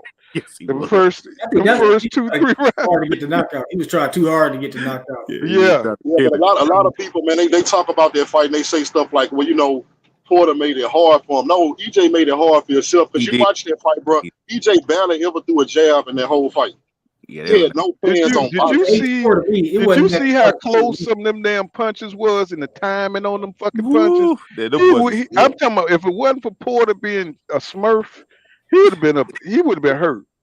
He been hurt, bro. I think the problem is the Porter fight Bud. He just didn't. He was a step slower, nigga. That football shit. Yeah. Because even remember he tried that. Remember he tried that jump around on Bud. Remember he gets the ropes and try to do that jump around like Tyson used to do. Yeah. He did it on Errol. He did it real fast against Errol, but Bud, he wasn't as fast, man. Because he didn't train for 6 months for Bud. He trained in his damn front yard. So what y'all think about the Sean that showed up with Errol against Bud? Woo! That's what I thought Sean was gonna do. I'm like, Bud gonna beat your ass. So plus they friends and shit. It's hard to finish. It's hard to fight your friend. Bud been beating up Porter since they was kids. They knew he couldn't beat Porter. Bro, I had Porter beating Bud up until the knockout. Because I saw that EJ fight. I watched the EJ fight so many times. I said, oh, man, Porter for it. Because I'm like, Bud is not no slouch. So, you got to bring your best. So I thought he was going to train his ass off. I said, what? I said, this motherfucker trying to outbox Bud? What the fuck is you doing? Now, he was a little bit, though. But Bud was setting him up. Bud be going. Bud is quick. He quick. So he step back every time Porter try to get close. Porter got stubby arms, so he got to lunge in to get at this nigga. And Bud step back and but Porter boxing IQ is higher than that. You understand? Yeah. His boxing IQ is higher than that. Make it hard for him. Bud is really subtle with his deceptive movements and the way he posture it and like the. Bro, every fight I've seen Bud do, he do the same shit, bro. Never seen him do nothing different. Step back. I think that. You know what I'm saying? I think that because he got the athleticism to do this shit. You know what I'm saying? I've never seen him do anything different. You know what I'm saying? And Porter, his boxing IQ. He know what the hell Bud gonna do. I mean, everybody knows what Bud gonna do. It's just that he's fast. Yeah, you can't stop it though. His style is bad for Bud. I mean, Bud is his worst matchup. Bro, I was doing Bud didn't like Spence. I think that's what drove him. I was doing a Bud marathon, just watching this fight. If I could, some I had recorded most of them on YouTube. Ain't nobody ever really attacked Bud body, man. That's right. Jose Benavidez got him that one time. That's the only thing. Attacked. Bud go to the body too though, because he hit Porter with some hard ass body shots. I'm gonna put it to you this way: if Felix Diaz could get inside and do what he did to Bud beat his ass. Now I ain't gonna die. I'm like, he's a short little motherfucker with a short reach. Yeah. If Felix Diaz, who's a little tough ass little dude, you know what I'm saying, could get in there. Imagine what you think EJ gonna do, bro. Gonna be brutal, man. Right. What you think EJ gonna do? With Bud long arms, bro, the closer you get to him, the least effective he is. Yeah, that's what Paul kind of was talking about earlier. Errol cut that distance. It's gonna be hard for Bud to throw them short punches, and you don't really see Bud throwing short punches like that. So, but I think Bud has to prepare to fight. I'll be a fool. I'll be a fool to think it ain't Bud Arsenal to throw short. I think Bud lifting him damn weight so he can clinch the shit out of EJ. He ain't gonna be. He gonna put a deadlock. He ain't gonna be able to clinch. Bro, EJ got a clinch game like an MMA fighter. Bro, I'm a big MMA fan, and I train MMA too. For people, for people who don't think King Judah never did nothing, I train MMA too.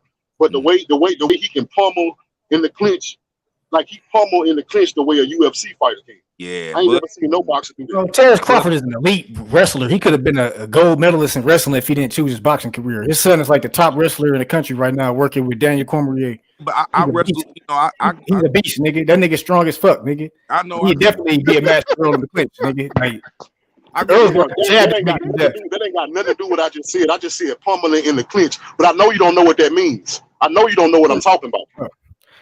I know what it means. He can stifle it. You don't know what I'm talking about. That's why you was quick to start running your mouth. You don't know what I'm talking about. You talking about strength and wrestling and shit. They ain't got nothing to do with what I'm talking about. What I'm saying is, he ain't gonna be. Earl doesn't clinch. Earl punches in the inside, nigga.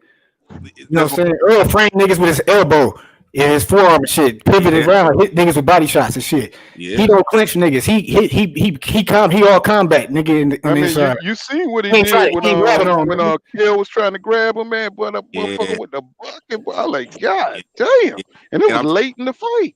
You ain't doing no Russian ties and all that with no boxing gloves on. So I'm saying, dog, he get this other way. Like, look how he wrapped up Porter, man. He was manhandling Porter. That's nigga. Porter, though, man. So Porter couldn't do that football shit against him, nigga. That's Porter, though, man. Errol taller. But Porter wasn't trying to do what he was. I ain't gonna get it. Porter wasn't trying. Them two friends right there. Earl was Porter was trying to kill EJ, man. He wasn't trying to kill Bud. Yeah. Yeah, he was trying to headbutt whatever he could do to goddamn me. Did you see EJ face because of the braids? Nigga, he had tied him up. Did you see them braids did to EJ face? On his body, nigga. We gonna see, man. If you ever wrestled and you wrestle somebody with braids on, man, that shit is like that shit worse than Matt Burns. Man. That shit is like having a fucking beating with his head and headbutting Earl in that whole fight. No, he was trying. I mean, his head, the way his head would move. See, anybody who fight Porter, it ain't just that he comes in with that head. If you get hit with that head, you're gonna get fucked up. So you got to make sure you control him. You know what I'm saying? Because he wild. Did y'all see how EJ was laughing at Porter, bro? Because he was so wild. EJ was laughing and shit, but that shit was funny as hell. What do you call him? An in-shape street fighter?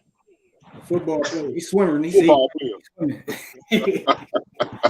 Film study says he said Errol said I'm in my prime on this holiday shit, on this Doc Holiday shit. Okay.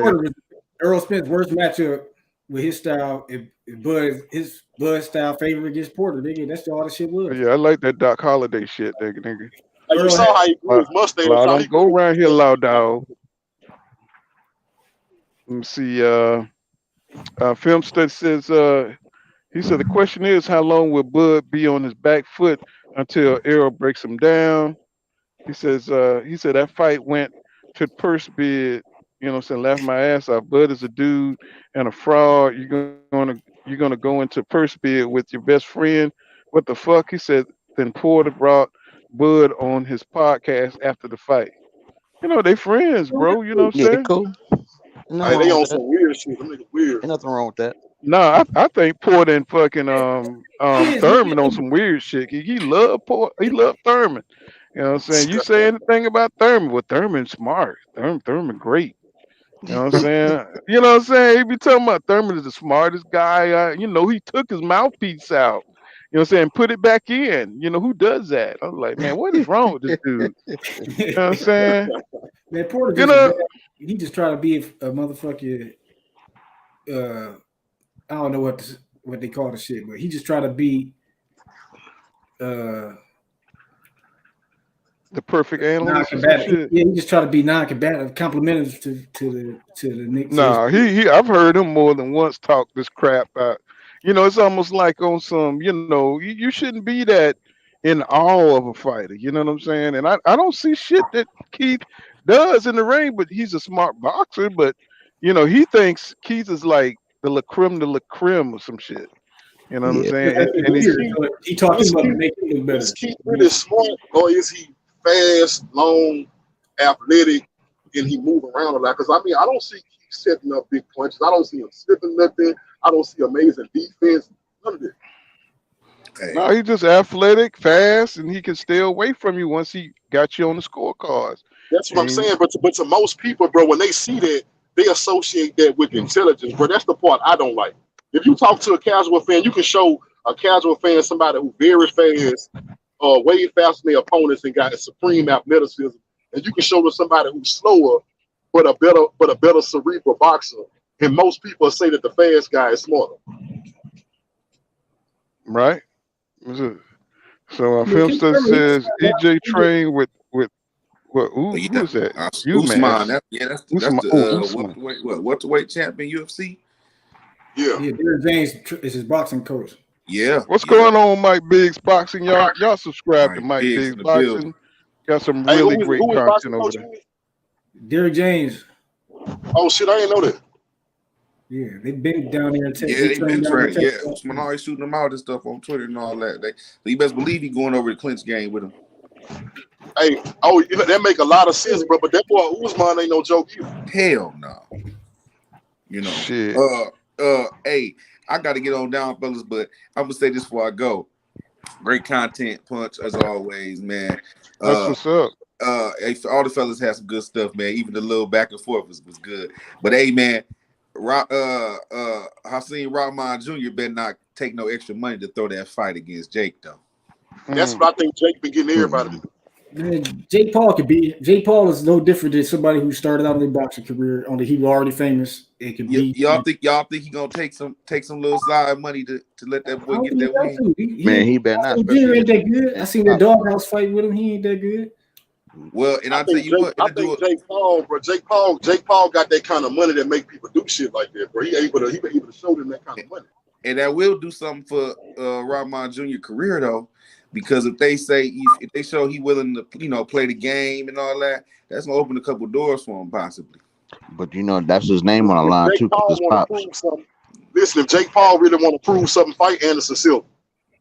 You're right, but they say the business in boxing is staying in business boxing. And he throw that fight, take that money like I think he gonna do. Unfortunately, it'll get him a few more fights after that. The reason I say that is because it ain't no amount of money that you can offer Anderson Silva for him to throw a fight. Hell no. But that's Silva old though, man. I don't know about that. He older than motherfucker right now. Yeah, I see him. He been training boxing for years, nigga. Like Shane Mosley and Holyfield been training this nigga. You know what I'm saying? This ain't just some nigga off of YouTube that ain't been getting professional training for years, dog. Like he getting I don't think he pure trash, but he not beating Anderson Silva. No, Jake Paul not trash. He gotta get his wind up and stuff, but he really serious about this shit though. He really is training. He ain't half-assing it. He's serious. Yeah, but he got to fight somebody. I think this is real first fight or whatever. Real boxer. You know what I'm saying? Yeah, he doing what everybody else doing early in their career. Shit. Yeah, I ain't gonna lie. It'd be cool. It'd be cool if he transitioned eventually, and then he a real legit boxer, and we can remember how he started. That shit would be cool. And, I don't know. We're gonna see. I just hope that if. I ain't trying to see. I mean, I don't give a damn. I don't mind seeing them lose, but I just don't. I got a feeling, man, that Junior gonna throw that fight, man. Hey, he gonna make some money. Yes, sir. He is.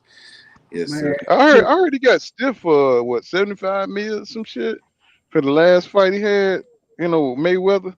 I don't that's it true. Mayweather said that was some bullshit. Yeah, he trying to ask for another fight. I don't think it's probably just trolling him like that. They do that. They do that. Yeah, you never know what's real. You never know what's real. Do y'all that shit, but Jake Paul, he did the shit the right way. He got with the right team. His brother, he was the first YouTube nigga. He fought that nigga from the UK. He lost all his boxing fights. At least Jake Paul won all his. You know what I'm saying? Oh yeah, what's his? Yeah, I know what you're talking about. Okay, what is his name? KT, KQ, KK, or something like that. KSI. Yeah. KSI. Yeah. Yeah, I remember when they made some money on that shit too. Yeah, they changed the game. Shit, we need to set up some damn fights and become promoters on YouTube and get some of these niggas where they be arguing. God damn it, right. Shit, we make $1 million. Niggas don't want to, though, because motherfuckers don't. These niggas can't agree to get split to their. They talking about these other niggas' money, so how they go sit down and split on this shit? I knew where he was going. I knew where he was going and shit. they fucking up other niggas' money. How they gonna worry about this shit? With this real money? How they gonna agree shit with this real pot? Gene Gomez says high IQ doesn't have to do with speed, but it has to do with set traps, cutting the ring generalship, and mental fortitude. Yeah, that's a perfect statement. What's going on? Thurman almost ain't got none of it. The piece, Gene. Yeah, I'm for to wrap it up too, man. I got to get up, man. But you know what I'm saying? If I get time, man, to watch the fight, man, I'll stream live, and you guys come on through. And we'll check out the fight, man, the Frank Martin fight, you know what I'm saying, and the Messiah fight. You know what I'm saying? I'm going to try to get out of here, get done driving early. All right. And we'll see you guys on next time. Thank everybody for coming through, you know what I'm saying? Y'all make cool kind of boxing, you know what I'm saying? Everything it is, man. So we'll catch you guys on the next one, you know what I'm saying? And, just like to thank my panel, you know what I'm saying, for coming through, and everything. We'll see you guys tomorrow. You know what I'm saying? All right, peace. All right, man. All right, y'all. Yep.